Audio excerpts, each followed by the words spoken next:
فائدہ استاد سے، لیکن اگر اس طرح کہہ دیتے کہ ان کی مثال نالائق شاگرد کی ہے تو لوگ مانتے ہی نہیں، اس لیے اللہ نے ان کی بیماریوں کا تذکرہ کیا۔ من یقول آمنا باللہ وبالیوم الآخر وما هم یخادعون اللہ والذین اذا قیل لهم لا تفسدوا فی الارض اذا قیل لهم آمنوا کما آمنوا۔ بیماریاں ذکر کرنے کے بعد اب جواب آ رہا ہے، دیکھو جی اذا لقوا الذین پر حاشیہ خلاصہ لکھا ہے، حاشیے پر آپ کو حاشیہ کرو۔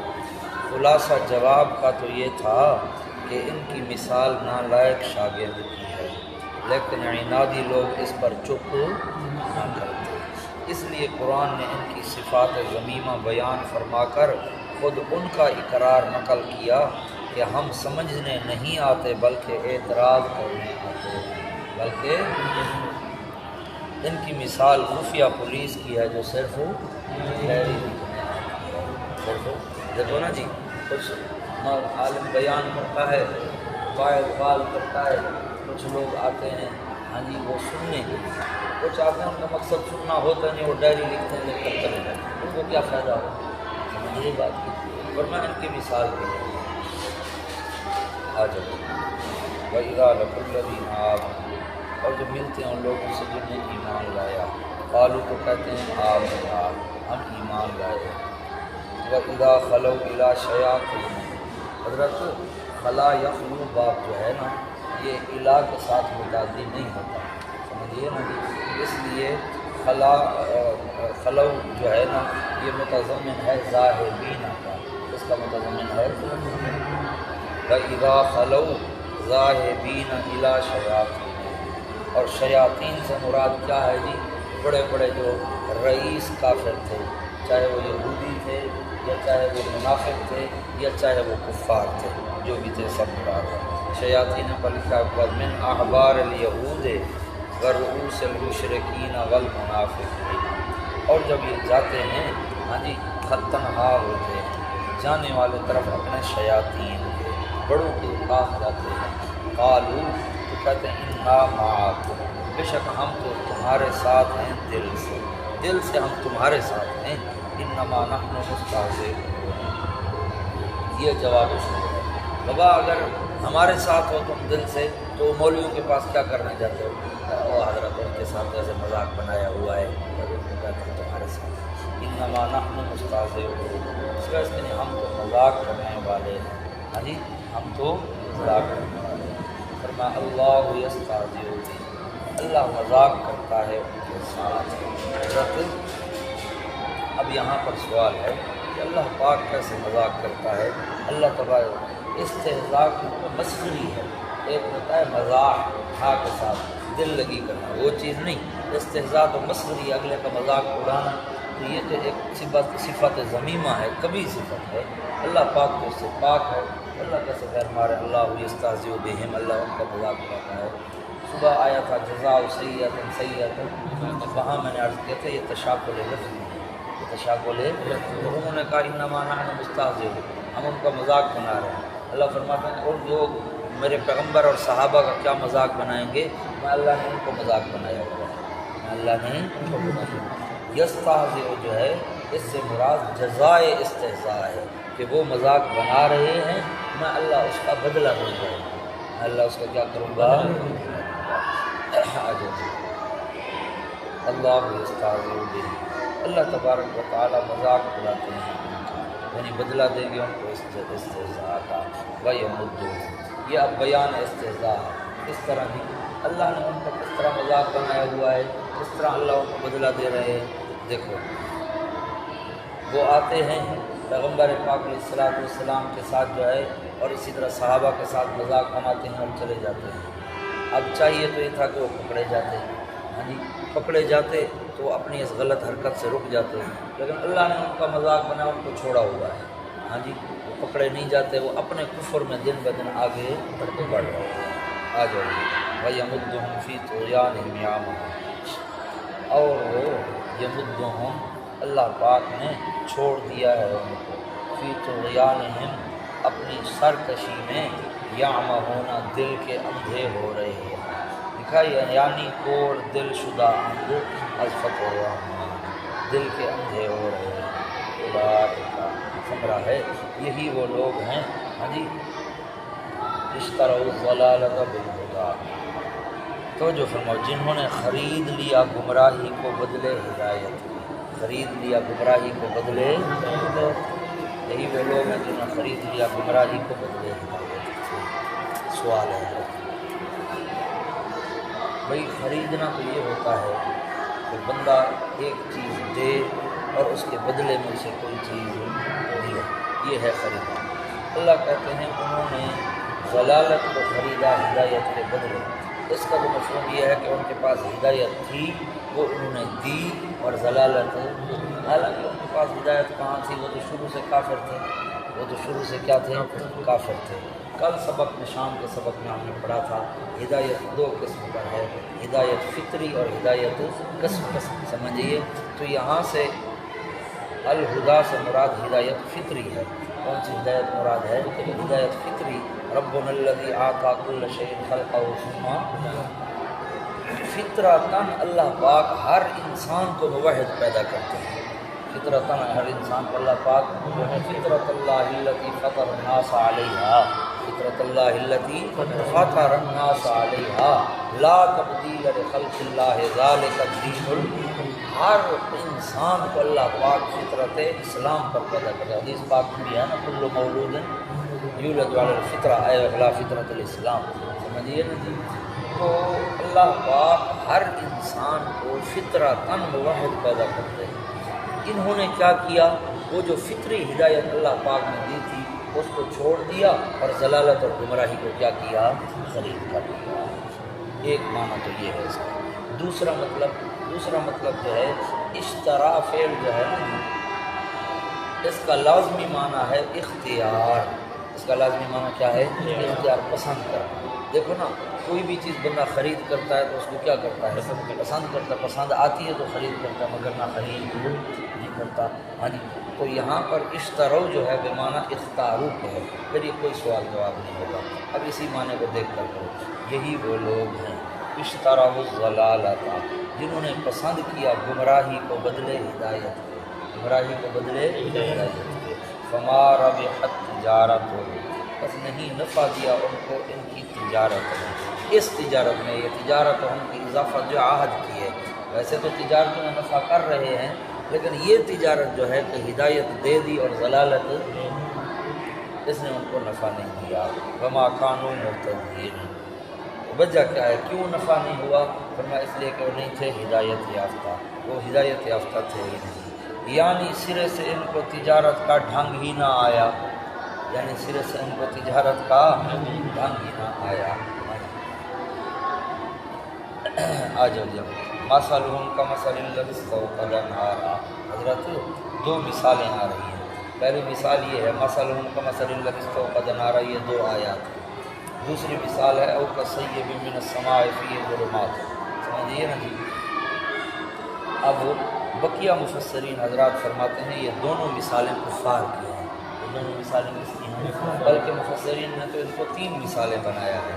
پہلی مثال مثلہم کمثل الذی، دوسری مثال او کصیب، تیسری مثال یکاد البرق، سمجھیے تینوں مثالیں کفار کی ہیں۔ لیکن حضرت اور کچھ مفسرین جمہور وہ کہتے ہیں کہ نہ مثالیں دو ہیں لیکن ہیں دونوں کفار کے لیے۔ حضرت مولانا رحمہ اللہ تعالیٰ فرماتے ہیں نا دو مثالیں ہیں، پہلی مثال کفار کی ہے، دوسری مثال منافقین کی ہے، سمجھیے نا جی۔ اب آؤ دیکھو مثلہم پر لکھا ہے مثال فریق ثانی یعنی لا علاج مریض، وہ جو ختم اللہ علی قلوبہم اور جباریت کے نیچے آ چکے ہیں جن کا آپ علاج ممکن ہے، وہ ان کی مثال ہے۔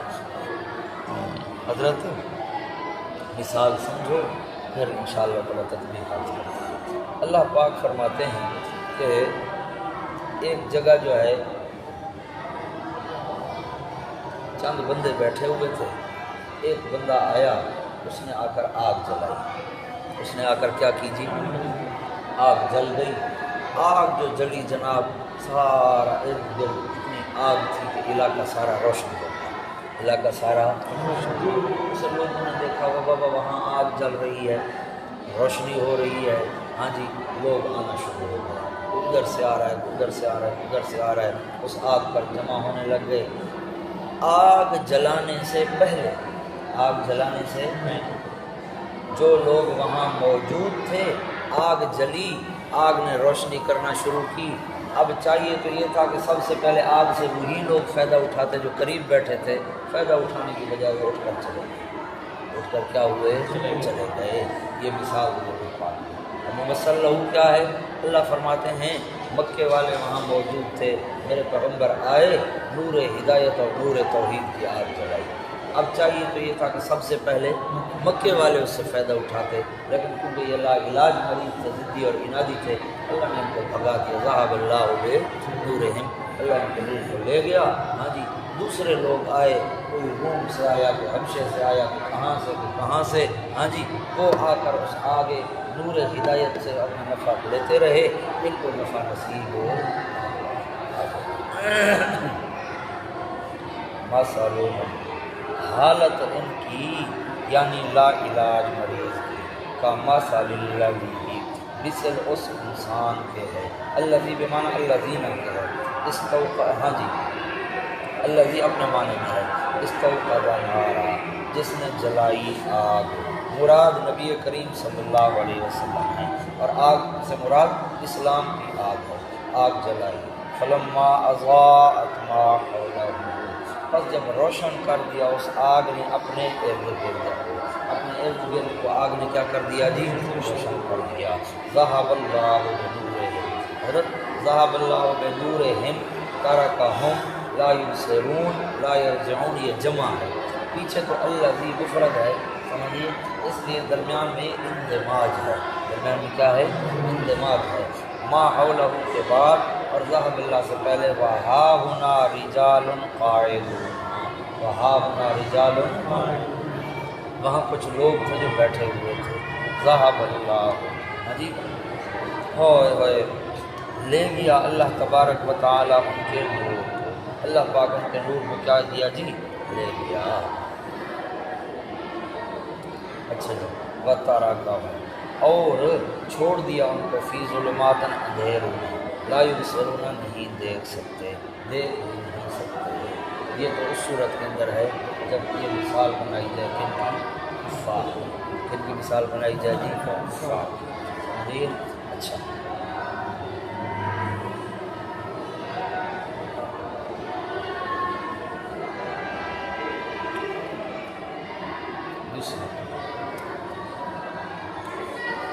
دوسری صورت یہ ہے کہ اس مثال کو بنایا جائے منافقین ان کے لیے جی، منافقین کے لیے کہ یہی مثال بھی منافقین کے لیے، اس وقت معنی کرو مثلہم، حالت ان منافقین کا مثل الذی استوقد نارا، اب الذی بمعنی الذین کے ہے، الذی بمعنی الذین کے ہے، ان لوگوں کی طرح ہے جنہوں نے جلائی آگ، جنہوں نے آگ جلائی۔ آگ جلانے سے کیا مراد ہے؟ اقرار اسلام، آگ جلانے سے کیا مراد ہے؟ انہوں نے اقرار، ظاہری طور پر اسلام کو اقرار کیا۔ فلما اضاءت ما حولہ، بس جب روشن کر دیا اس آگ نے اپنے ارد گرد کو، کیا کر دیا روشن؟ کیا مطلب؟ فوائد مالیہ و جسمانیہ مراد ہیں، فوائد مال آنے لگ گیا، عزت جسم محفوظ ہو گیا، کیونکہ کافر تو قتل ہو رہے ہیں جی، تو یہ کلمہ پڑھ کے محفوظ ہو گئے۔ ذہب اللہ بنورہم، لے گیا اللہ تبارک و تعالیٰ ان کے نور کو۔ نور کو لے جانے کا کیا مطلب ہے؟ محرومی از فوائد بوجہ ظہور نفاق، اقرار کر لیا اسلام کا، آنے جانے لگ گئے، ہاں جی، مال وغیرہ، مال غنیمت لینے لگ گئے، اچانک جو ہے اللہ پاک نے ان کا نفاق کھول دیا، کوئی آیت نازل ہو گئی، نفاق کھل گیا، کوئی واقعہ ہو گیا، نفاق کھل گیا، تو وہ جو اقرار تھا اسلام والا اور وہ جو نور تھا وہ کیا ہو گیا؟ ختم ہو گیا، اور جو چھوڑ دیا ان کو اندھیر میں، لا یبصرون، نہیں دیکھتے، صم بکم عمی۔ حضرت کل کے سبق میں یاد ہے عرض کیا تھا ہدایت حاصل کرنے کے کتنے طریقے ہیں؟ 3 طریقے، یا تو سمجھ کر، یا سن کر، یا آنکھوں سے۔ اللہ فرماتے ہیں کہ تینوں طریقے ختم ہو چکے ہیں۔ سمن، حضرت سم جمع ہے اسم کی، سم کس کی جمع ہے؟ اسم کی، سمجھیے نا جی۔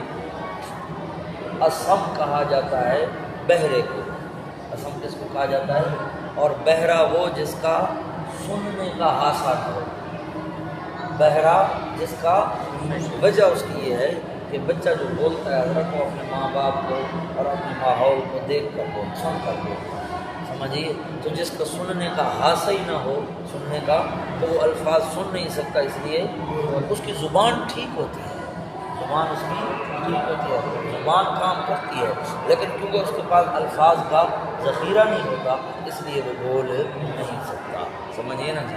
اور اسی طرح بکمن جو ہے اب کم کی جمع ہے، بکمن کس کی جمع ہے؟ اب کم کی جمع ہے، اور عمیون کس کی جمع ہے؟ اعمیٰ کی، سمجھیے نا۔ دیکھو سمن بہرے ہیں، بکمن گونگے ہیں، عمیون اندھے ہیں۔ سمن یہ طریقہ اول کا انسداد ہے کہ یہ ان کا سننے کا حاصل ہی نہیں ہے، حق سن ہی نہیں سکتے۔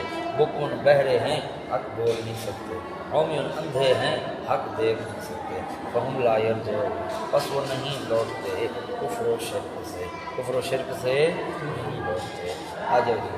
اب او کا سیب سے لے کر علی کل شیء قدیر تک حضرت مولانا رحمہ اللہ تعالیٰ کہتا ہے جو ہے نا طرز کے مطابق مثال ایک ہے۔ مثال کیا ہے؟ اس کی دو شقیں ہیں، پہلی شق پہلی آیت ہے، دوسری شق دوسری آیت ہے۔ اب او کرو مانا، او کا سیب، مثال فریق ثالث یعنی منافقین، اور جی منافقین کی مثال، او کا سیب یا مثل تیز بارش کے، یا مثل تیز بارش کے۔ حضرت مثال سمجھ لیں، اللہ فرماتے ہیں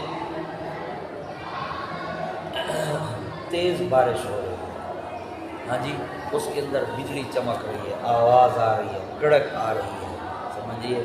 اب ایک بندہ ہے کھڑا بارش کے درمیان میں ہے، اور بارش سے اب چاہیے کیا تھا؟ بچنے کے لیے جو ہے سایہ دار جگہ تلاش کرتے، ہاں جی، چھت تلاش کرتے، اس کے نیچے داخل ہو جاتے، لیکن اس نے وہ ایک بندہ ہے وہ آدھی بارش کے درمیان کے اندر کھڑا ہوا ہے، ہاں جی، کانوں کے اندر انگلیاں ڈال دی، کانوں کے اندر انگلیاں ڈال لی ہیں، آنکھیں بند، کانوں میں انگلیاں کبوتر کی طرح، تاکہ میری مجھ میں آواز نہ آئے۔ بابا اس کرنے سے وہ بارش کے نقصان سے تو نہیں بچ سکتا۔ فرمایا کہ یہی مثال ہے، قرآن آ رہا ہے، اس میں جناب سنانے ماننے والوں کے لیے خوشخبریاں ہیں، نہ ماننے والوں کے لیے وعیدات ہیں۔ انہوں نے جو ہے بجائے ماننے کے کانوں میں انگلیاں ڈال دی۔ بھئی انگلیاں ڈالنے سے تم اللہ کے عذاب سے بچ جاؤ گے؟ آ جاؤ جی۔ او کا سیب یا مثل تیز بارش کے، زور کی بارش کے، من السماء آسمان سے، ہاں جی، تیز بارش سے مراد لکھا ہے ایل قرآن، تیز بارش سے مراد کیا ہے؟ قرآن نازل ہو رہا ہے، ہاں جی، من السماء آسمان سے۔ اچھا جی، بارش آسمان سے تو نہیں آتی، بارش تو بادلوں سے آتی ہے، اور بادل تو نیچے ہوتی ہیں آسمان سے۔ اصل میں یہ ہے کل ما علاقہ فهو سماء، کل ما علاقہ جو اوپر ہے اس کو آسمان کہہ دیا جاتا ہے۔ آ جاؤ جی، از قرطبی لکھا ہے نا آپ کے پاس؟ ہاں جی جی، عالم کا حوالہ لکھا ہے، میرے پاس تو قرطبی لکھا ہے، قرطبی ہے، ہاں لکھا ہے، نہیں اصحاب تو ہے، اور لکھا ہے کل ما علاقہ فهو، لکھا کیا ہے؟ کل ما علاقہ فاضلک، ہے نا، فهو سماء، ہاں جو اوپر ہو اور سایہ کرے اس کو کیا کہتے ہیں؟ آسمان کہتے ہیں۔ آ جاؤ جی، من السماء آسمان سے، یعنی بادلوں سے، فیہ ظلمات، اس بارش کے اندر اندھیرے ہیں۔ اندھیرے سے مراد کیا ہے؟ کفر و شرک کا بیان، اندھیرے سے مراد کیا ہے؟ اور بارش کے اندر اندھیرا کس لیے ہوتا ہے جی؟ حاشیے پر آپ کو دکھا ہے، ظلمات شب بادل تہبت ہے، ہجوم قطرات، قطروں کو ہجوم جو ہے وہ بھی اندھیرا کر دیتا ہے، بادل تہبت ہے وہ بھی اندھیرا کر دیتے ہیں، اور رات کا بھی اندھیرا ہوتا ہے۔ اور یہاں پر جو ہے کفر و شرک مراد ہے، وَرَعْدٌ، اور گرج ہے، وَبَرْقٌ، اور بجلی ہے۔ گرج سے مراد وعیدات الہیہ ہیں، اور برقن سے مراد براہین الہیہ، ہاں جی۔ یجعلون اصابعہم، کرتے ہیں اپنی انگلیوں کو، فی آذانہم، اپنے کانوں میں۔ حضرت کانوں میں ساری انگلیاں تو نہیں جاتی، تو ابتدا بس پچ جاتی ہے کہ راستہ بند ہو جائے، ساری انگلی تو نہیں جاتی، تو یہ مبالغتاً بولا گیا اصابعہ، سمجھیے کہ وہ اتنا زور لگا رہے ہیں، ان کے بس میں نہیں ہے تو ساری انگلیاں اندر گھسیٹ دیں، سمجھیے بات کی، اتنا دور بھاگتے ہیں قرآن سننے سے۔ فی آذان من الصواعق، من الصواعق یہ متعلق ہے یجعلون کے، اور من اجلیہ تعلیلیہ ہے، ہاں جی، من الصواعق کڑک کے ڈر سے، کڑک کے ڈر سے، حذر الموت موت کے ڈر سے، واللہ محیط بالکافرین، اللہ تبارک و تعالیٰ نے تو احاطہ کیا ہوا ہے کافروں کا۔ کیا لکھا ہے جی؟ یہ کنایہ ہے یعذبہم سے، ان کو گھیرا ہوا یعنی انہیں عذاب دے گا۔ آجو جی، اب یہ مثال ثانی کی شق اول تھی، مثال ثانی کی شق، اب لکھا یکاد البرق پر شق ثانی، دوسری مثال کی دوسری شق ہے یکاد البرق۔ اب جناب یہ مثال سمجھو، فرمایا بارش ہو رہی ہے، بارش کے اندر کھڑا ہوا ہے، بجلی چمکتی ہے، بجلی چمکتی ہے وہ قدم اٹھا لیتا ہے، چمک بند وہ بھی کھڑا ہوا ہے۔ حالانکہ اصل تو یہ تھا کہ بجلی جب چمک رہی تھی، جب بجلی چمکی تو اس کو دور تک راستہ دیکھ لینا چاہیے تھا، چلتا رہتا، وہاں قریب پہنچنے پر پھر بجلی چمکتی، پھر آگے چل پڑتا، پھر بجلی چمکتی، پھر آگے چل پڑتا، تو اس طرح جو ہے نا وہ آگے سے آگے چلتا رہتا، آگے سے آگے، لیکن اس نے اس طرح نہیں کیا، بجلی چمکی چل پڑا، بجلی کی چمک ختم تو اس کا بھی راستہ ختم۔ فرمایا ان کی مثال ایسے ہے، اگر کوئی مال غنیمت مل گیا، کوئی پیسہ میسا مل گیا، کہتے ہیں ہاں یہ کام ٹھیک ہے، اور اگر کوئی پریشانی آ گئی تو پھر یہ بات کیا جاتی ہے، یہ یکاد البرق قریب ہے بجلی، یخطف ابصارہم کہ اچک لے ان کی آنکھوں کو، اچک لے ان کی، اتنی تیز چمک ہے ان کی آنکھ، اچکنا سمجھتے ہو نا، یا دوسرا معنی حیران کر دے ان کی آنکھوں کو، کلما اضاء لہم جب بھی روشنی ہوتی ہے ان کے لیے، مشوا فیہ تو چلتے ہیں اس میں، یعنی اس کی روشنی میں، اضاء روشنی سے مراد کیا ہے، یعنی معجزات دیکھتے اور مال غنیمت کا ملنا، معجزات دیکھ لیتے ہیں، مال غنیمت مل جاتا ہے تو چلتے ہیں اس کے اندر۔ وَإِذَا أَظْلَمَ اور جب اندھیرا چھا جاتا ہے ان پر قاموا تو ٹھہر جاتے ہیں، یعنی تکالیف آتی رہیں، تکالیف آئیں تو یہ لوگ ٹھہر جاتے ہیں۔ وَلَوْ شَاءَ اللَّهُ اور اگر چاہتا اللہ پاک لَذَهَبَ بِسَمْعِهِمْ وَأَبْصَارِهِمْ تو البتہ لے جاتا ان کے کانوں اور ان کی آنکھوں کو، ان کی کانوں اور ان کی آنکھوں کو ہی ختم کر دیتا۔ یعنی یہ جو ظاہری اقرار کر رہے ہیں اسلام کا، اگر اللہ چاہے تو یہ بھی کیا ہو جائے گا، بے شک اس لیے کہ بے شک اللہ پاک ہر چیز پر پوری قدرت رکھنے والے ہیں، اللہ ہر چیز پر بس۔ یہاں تک حضرت تمہید تھی، تمہید کے اندر کتنی باتوں کا ذکر تھا؟ 2 باتوں کا۔ پہلا سوال کہ ہدایت کہاں سے ملے گی، جواب آیا ذالک الکتاب لا ریب فیہ ھدی للمتقین، سمجھیے۔ دوسرا پھر اس ہدایت کے قبول اور رد کرنے کے اعتبار سے 3 جماعتوں کا ذکر فرمایا۔ اب یا ایھا الناس اعبدوا سے دعوی صورت کا بیان ہے، سمجھیے نا جی۔ سبق کے لیے تشریف لے آگے ہو جائیں، اچھا جی، ہم کو کر سکتے قرآن کا دعا اچھا جی، توجہ فرمائیں جی۔ اب یا ایھا الناس ایک رب سے میں نے یہی عرض کر دیا کہ اس دعویٰ یا ایھا الناس اعبدوا کو ماننے اور نہ ماننے کے اعتبار سے، ہدایت کے قبول اور رد کے اعتبار سے 3 جماعتوں کا ذکر تھا، اب دعوے کا ذکر ہو رہا ہے۔ اب کس کا ذکر ہو رہا ہے جی؟ دعوے کا۔ دوسرا رب، دوسرا رب حضرت کیا ہے؟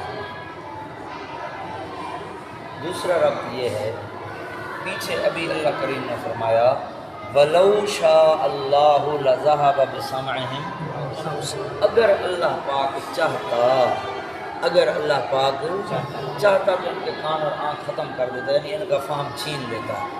اس سے معلوم ہوتا ہے کہ یہ جماعت ابھی تک مہر جباریت کے نیچے نہیں آئی، ان کا علاج ممکن ہے، اس لیے اب نسخہ شفا ذکر کر رہا ہے، یا ایھا الناس اعبدوا، کہ نسخہ شفا دو شاید کہ ان کی بیماری ٹھیک ہو جائے۔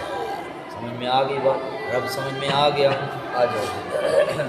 یا ایھا الناس لکھا ہے نسخہ شفا نمبر اول توحید، نسخہ شفا نمبر اول توحید۔ یا ایھا الناس، اے وہ لوگوں جنہوں نے ایمان لایا، اور حضور ربکم، حضرت یاد ہے وہ اصطلاحات کے اندر بات آئی، پھر بعد میں کل کے سبق میں بھی، پرسوں کے سبق میں بات آئی کہ عبادت تو وہ لوگ کر رہے تھے، مشرکین مکہ عبادت تو کر رہے تھے، سمجھیے نا جی، تو پھر ان کو کیوں کہا جا رہا ہے کہ عبادت کرو؟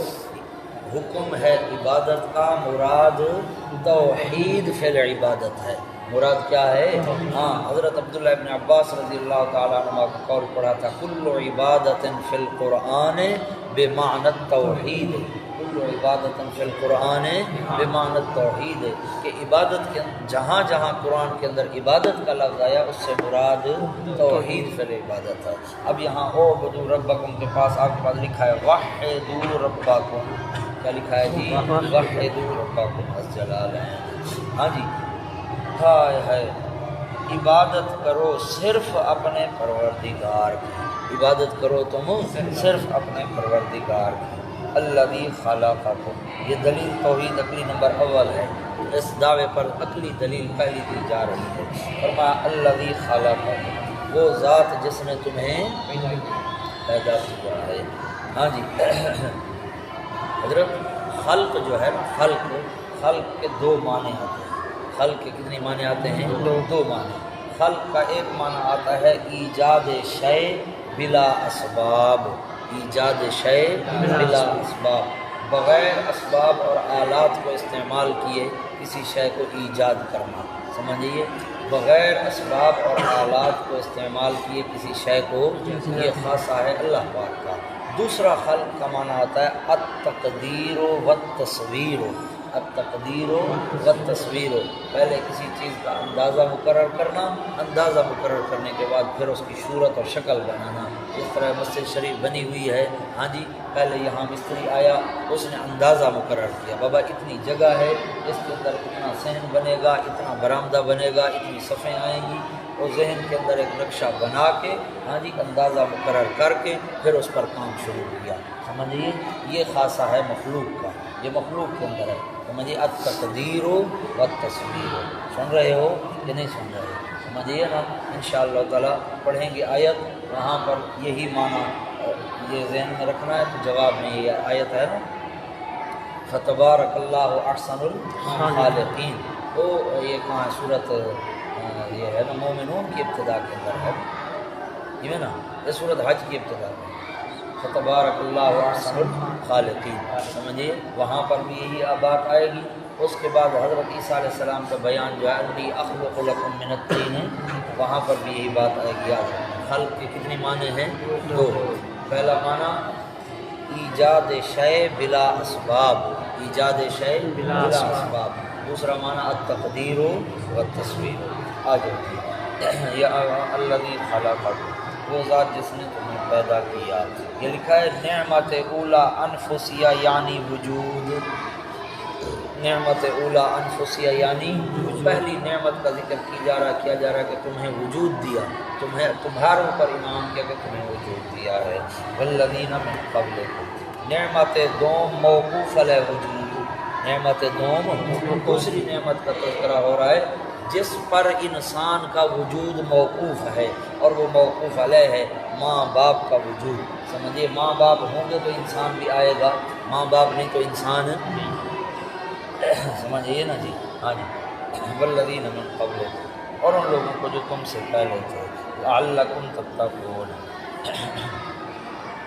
فائدہ تاکہ تم بچ جاؤ، دفع ضرر ہے، بچ جاؤ، کس چیز سے بچ جاؤ؟ حاشیے پر بے عبادت ہی عقابہ، بے عبادت ہی عقابہ، اس کی عبادت کر کے اس کی سزا سے بچ جاؤ، اس کی عبادت کر کے اس کی سزا سے بچ جاؤ۔ الذی جعل لکم الارض فراشا، یہ نعمت سوم آفاقیہ کا بیان آ گیا، وہ ذات پاک ہے جس نے بنایا تمہارے نفع کے لیے الارض، زمین کو، یہ بمنزلہ عورت کے ہے، زمین بمنزلہ عورت، رحمت کے ہے، فراشن بستر، والسماء اور آسمان یہ بمنزل جوان کے ہے، بنا ان چھت، ہاں جی نعمت چہاروں، وانزل من السماء ماء اور اتارا آسمان سے پاک پانی، یہ بمنزل نطفہ کے ہے، فاخرجا پانچویں نعمت بس نکالا اس کے ذریعے من الثمرات پھلوں کو، رزق اللہ کو، یہ نسخہ شفا نمبر 2 ہے، نسخہ لکھا ہے آپ کے پاس، نسخہ شفا نمبر 2 نہیں لکھا ہوا، رزق اللہ پر، چلو ٹھیک ہے آ جاؤ، رزق اللہ کو، یہ رزق ہے تو تمہارے لیے، رزق بنا کر تمہارے لیے، ہاں جی تو اب فلا تجعلوا للہ اندادا، فلا تجعلوا، اب یہ حضرت فا فصیحیہ ہے، فا کیا ہے فصیحیہ ہے، اور یہ جزا پر داخل ہوتی ہے، اس سے پہلے شرط مقدر ہے، اے اذا کان الامر کذالک، اے اذا کان الامر، جب بات اسی طرح ہے کہ جناب تمہیں بھی اسی نے پیدا کیا، تمہارے پہلوں کو بھی اسی نے پیدا کیا، آسمان زمین اسی نے بنایا، بارش اسی نے نازل کی، پھل اسی نے نکالے، جب معاملہ اسی طرح ہے تو پھر نتیجہ کیا ہے، فلا تجعلوا للہ اندادا، نہ بناؤ تم اللہ پاک کے لیے اندادن شریک، اندادن حضرت ویسے تو ند کا معنی آتا ہے المثل المناوی، ایسا مد مقابل جو طاقت میں برابر ہو، جو طاقت میں کیا ہو برابر ہو، سمجھیے، لیکن یہاں پر جو ہے نا وہ مراد نہیں ہے، بلکہ یہاں پر جو ہے مطلقاً شریک مراد ہے، مشرکین مکہ، بلکہ یہ اصل بحث تو مسئلہ الہ کے اندر آتی ہے، ند کی بحث بہت لمبی چوڑی اور بڑی تفصیلی بحث ہے، اور میں خلاصہ عرض کر رہا ہوں، مشرکین مکہ تو اپنی جگہ رہے، جہان جب سے بنا ہے، شرک جب سے شروع ہوا نوح علیہ السلام کے زمانے سے لے کر آج تک، کسی مشرک نے اپنے معبود کی طاقت کو اللہ کی طاقت کے برابر نہیں سمجھا، چاہے وہ ہندو ہی کیوں نہیں ہے، کسی مشرک نے اپنے معبود کو اللہ کی طاقت کے برابر نہیں سمجھا، وہ 3 چیزوں میں برابری کرتے تھے، کتنی چیزوں میں برابری کرتے تھے، 3 چیزوں میں، نمبر اول محبت میں، نمبر اول یحبونہم کا حب اللہ، اللہ والی محبت کو اپنے معبودوں کے ساتھ رکھتے تھے، نمبر 3 تسمیہ میں، کس میں اللہ والے نام وہ اپنے معبودوں کے نام رکھتے تھے، جس طرح ہمارے ہاں ہے غوث اعظم، داتا، فلانا فلانا، سمجھیے، اور نمبر 3 عبادت میں، جو عبادت اللہ کی کرتے تھے وہی عبادت اپنے کتنی چیزوں میں برابری کرتے تھے، طاقت کے اندر کوئی مشرک اپنے معبود کو کبھی بھی اللہ کے برابر نہیں سمجھتا تھا، 3 چیزوں میں وہ برابری کے قائل تھے، اس پر حوالے بھی ہیں، بے تحاشا حوالے ہیں، ہاں جی، نمبر اول محبت میں، یہ یاد کرنا، نمبر اول محبت میں، نمبر 2 تسمیہ میں، نمبر 3 عبادت میں، آ جاؤ جی، اب اندادن کا آپ کے پاس معنی لکھا ہے، اے شرکاء فی العبادت، اے شرکاء، ہاں عبادت کے اندر شریک نہ بناؤ، وانتم تعلمون، اور تم جانتے بھی ہو، کس بات کو، اے لا شریک لہ فی ہذہ الخمسہ، ان 5 کے اندر اس اللہ پاک کا کوئی شریک نہیں ہے، آ جاؤ جی، وَإِن كُنتُمْ فِي رَيْبٍ مِّمَّا نَزَّلْنَا عَلَىٰ عَبْدِنَا، حضرت یہ لکھا ہے برہان رسالت، یہ برہان توحید تھا نا، یا ایھا الناس اعبدوا پر لکھا تھا نا، نسخہ شفا اول توحید، یہ نسخہ شفا نمبر 2 برہان رسالت ہے، لکھا ہے آپ کے پاس نسخہ شفا نمبر 2 رسالت و جواب شبہ، ہاں برہان دلیل کی چیز جی، اس کا شفا 2 رسالت و جواب شبہ، ہاں جواب شبہ ہوگا، شبہ یہ ہوتا تھا، وہ کہتے بابا یہ قرآن اگر ہم نہیں مانتے اس لیے کہ اللہ کی کتاب نہیں ہے، اگر اللہ کی کتاب ہوتی تو یک بارگی آتی، کہ اللہ کی کتاب نہیں، اپنی طرف سے بناتا ہے، جتنے بن جاتا ہے پیش کر دیتا ہے، پھر بنانے لگ جاتا ہے، اللہ کریم نے جواب نہیں فرمایا، وَإِن كُنتُمْ فِي رَيْبٍ، اور اگر ہو تم بیچ شک کے، بیچ شک میں ہو، کل میں نے عرض کیا تھا پرسوں کے سبق میں بلکہ، یا کل کے سبق میں آیا، ریب کا معنی کل کے سبق میں ہم نے پڑھا، ریب کا معنی شک نہیں ہے، بلکہ ریب کا معنی ہے دل کی بے چینی، اس لیے آپ کے پاس ریب کے پاس لکھا ہے کچھ خلجان میں، کچھ ہاں دل کی بے چینی، دل کی بے چینی کا نتیجہ نکلتا ہے شک، سمجھیے بات کی، تو ریب کا نتیجہ ہے، نتیجے کا معنی ہے شک، ریب کا اپنا معنی قلق النفس و اضطراب ہوا ہے، آ جاؤ جی، وَإِن كُنتُمْ فِي رَيْبٍ مِّمَّا نَزَّلْنَا عَلَىٰ عَبْدِنَا۔ حضرت دیکھو پیچھے الف لام میم سے شروع ہوا کام او ان اللہ علی کل شیء قدیر تک کہیں بھی اللہ پاک نے شک کا ذکر نہیں کیا، مشرکین کو شک کہیں بھی نہیں ہوا، لیکن جب بات آئی یا ایھا الناس اعبدوا ربکم تو پھر شک شروع ہو گیا، پھر کیا شروع ہوا؟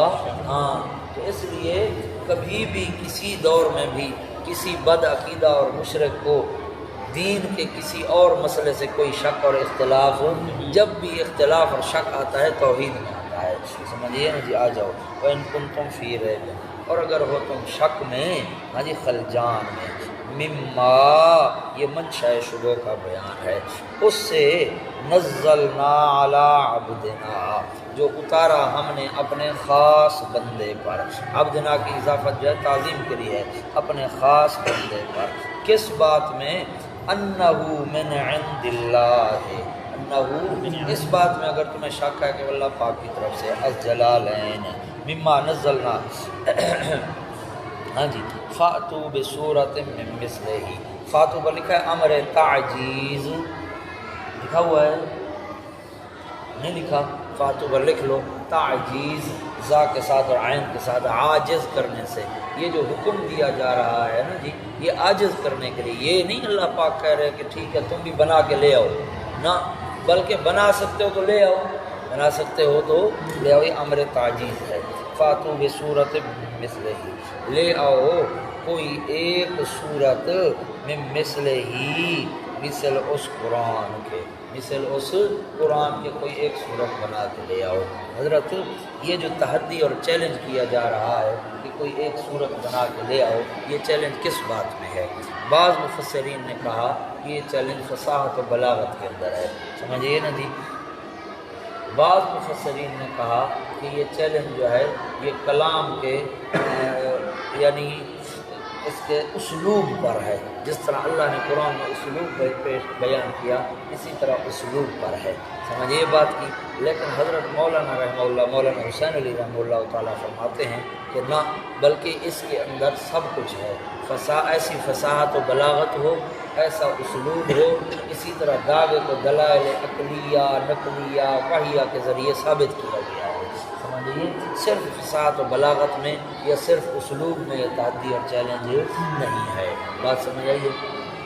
آ جاؤ جی، فاتو بصورت من مثلہ، ہاں جی، لے آؤ کوئی صورت من مثلہ، مثل اس کے، وادعوا شہداءکم من دون اللہ ان کنتم صادقین، ہاں جی، وادعوا شہداءکم، اللہ اکبر، وادعوا شہداءکم، اور بلاؤ تم شہداءکم اپنے حاضروں ناظروں کو، کن کو بلاؤ؟ شہداء شہید کی جمع ہے حضرت، وہ شہید وہ جو شہید وہ اپنا عبادت کے اندر جن کو سمجھتے تھے، موجود اور حاضر اپنی عبادت میں، کہ ہم یہ جو کام کر رہے ہیں ہمارے معبود یہاں موجود ہیں، ان کو پتہ ہے کہ یہ کیا کام کر رہے ہیں، سمجھیے۔ اس لیے اللہ نے فرمایا ان جن کو تم اپنی عبادت میں حاضر سمجھتے ہو ان کو بھی ساتھ بلا لو، ان کو بھی ساتھ بلا لو، ہاں جی، وادعوا شہداءکم، اور بلا لو اپنے حاضر و ناظروں کو، من دون اللہ جن کو تم بناتے ہو اللہ پاک کے سوا، ان کنتم صادقین اگر تم سچے ہو اس بات میں، کس بات میں؟ انہ من کلام البشر، اس بات میں سچے ہو کہ یہ کلام ہے، اگر تم سچے ہو تو تم بھی بنا کے لے آؤ، ہاں جی، از جامع البیان فإن لم تفعلوا، یہ تخفیف اخروی ہے، بس اگر تم نہ کر سکو، بس اگر تم نہ کر سکو، ولن تفعلوا معجزہ پیغمبر، ولن تفعلوا پر کیا لکھا ہے؟ معجزہ پیغمبر، اور ہرگز نہیں کر سکو گے قیامت تک، اور ہرگز نہیں کر سکو گے قیامت تک، فاتقوا النار، تو ثمرہ اخروی کفر ہے، ڈرو اس آگ سے، التی وقودها الناس والحجارۃ، وہ آگ کے ایندھن اس کا، ہاں جی، لوگ اور پتھر ہیں، لوگ اور پتھر ہیں۔ حضرت الحجارہ سے کون سے پتھر مراد ہیں؟ جو جہنم میں ڈالے جائیں گے اور جن کے ذریعے جہنم کو بھڑکایا جائے گا، کچھ مفسرین اس بات کی طرف گئے جن میں علامہ امام فخر الدین رازی رحمہ اللہ نے بڑا زور لگایا اس بات پہ کہ یہ وہی پتھر ہیں جن کے اوپر یہ اپنے معبودوں کی شکلیں بناتے تھے، جن کے اوپر اپنے معبودوں کی شکلیں بناتے تھے، تو بت بناتے تھے، وہی پتھر ڈال دیے جائیں گے جہنم میں، وہ جلیں گے۔ سمجھیے پتھر جلتا ہے نا، آتش فشاں پھٹتے ہیں نا، پتھر جلتا ہے، سمجھیے۔ تو اس سے وہی پتھر مراد ہیں، ان کے اپنے معبود۔ تو ان کو کیوں بھی جہنم میں ڈالا جائے گا؟ ان کا کیا جرم ہے؟ فرمایا جرم ان کا کوئی نہیں، حسرت زیادہ کر، ازدیاد حسرت کے لیے کہ دیکھو ہم بھی جل رہے ہیں اور جن کو ہم خدا سمجھتے رہے وہ بھی جل رہے ہیں۔ جمہور مفسرین اس بات کی طرف ہیں جن میں صحابہ کرام عبداللہ ابن عباس اور جناب باقی صحابہ اور تابعین بھی ہیں کہ یہ وہ پتھر نہیں ہے، بلکہ یہ پتھر ہے کبریت کا۔ کون سا پتھر ہے جی؟ کبریت پتھر، باریک کاف اور تا کے ساتھ کبریت، جس کو کہا جاتا ہے جناب گندھک۔ کیا کہا جاتا ہے؟ گندھک۔ سمجھیے یہ پیلا ہوتا ہے، دیکھا ہے کبھی؟ یہ بڑا جو ہے نا، اس کو پسا ہوا ہو نا، اگر پسا ہوا سمجھیے اس طرح چوٹی بھرو اس کی، یوں اس کو رگڑو، رگڑ کے ادھر گرم ہو جاتا ہے، رگڑ کے یوں جو کرو یہیں آگ لگ جاتی ہے، اتنا یہ آگ کو پکڑتا ہے بڑا زبردست، سمجھیے۔ فرمایا یہ کبریت کا پتھر ڈالا جائے گا آگ بھڑکانے کے لیے۔ رحیم یار خان ہمارے مدرسے کے پیچھے پھاٹک ہے نا، ریلوے پھاٹک، دیکھا ہے نا؟ وہاں ایک مرتبہ ایسا ہوا، ہم حفظ میں پڑھتے تھے، تو وہ ٹرک آیا اس کا گندا۔ اچھا وہ جو آیا تو صبح کا وقت تھا، صبح یعنی سحری کا وقت تھا، وہ ریلوے کی لائن کے اوپر آ کر جو ہے نا خراب ہو گیا۔ اچھا تو یہ پیچھے ریل گاڑی تک اطلاع نہ پہنچا سکے، ریل گاڑی جو آئی ایک ادھر سے آئی ایک ادھر سے آئی، یوں جو لگی ٹرک کو نا، وہ جناب سارا ٹرک انڈیا بیٹ ہو گیا، وہ گندھک تھا اس کے اندر سارا بکھر گیا۔ تو پھر ہم وہ جو ہے نا جاتے وہاں سے اٹھا کے لیا تھا، ایسے پوری طرح کر کے یوں جو پتھر یہاں آپ سمجھیے۔ تو یہ کبریت کا پتھر ہے، گندھک، سمجھیے بڑا جو ہے نا وہ گندا پتھر ہے اور آپ کو پکڑتا ہے، فرمایا یہ وہی پتھر ہوگا، سمجھیے جی۔ آ جاؤ، اعدت للکافرین مستحقین نار، کیا لکھا ہے جی؟ اصل میں آگ تیار کی گئی ہے کن کے لیے جی؟ کافروں کے لیے۔ وہ تیار کس کے لیے؟ کافروں کے لیے کی گئی ہے، اس لیے تم مہربانی کرو، تم ایسے اعمال نہ کرو کہ ان کو اس آگ میں جا کرو آخرت میں۔ وبشر الذین آمنوا، اب بشارت آ گئی، حضرت تخویف اور بشارت ان کو کہا جاتا ہے توأمین۔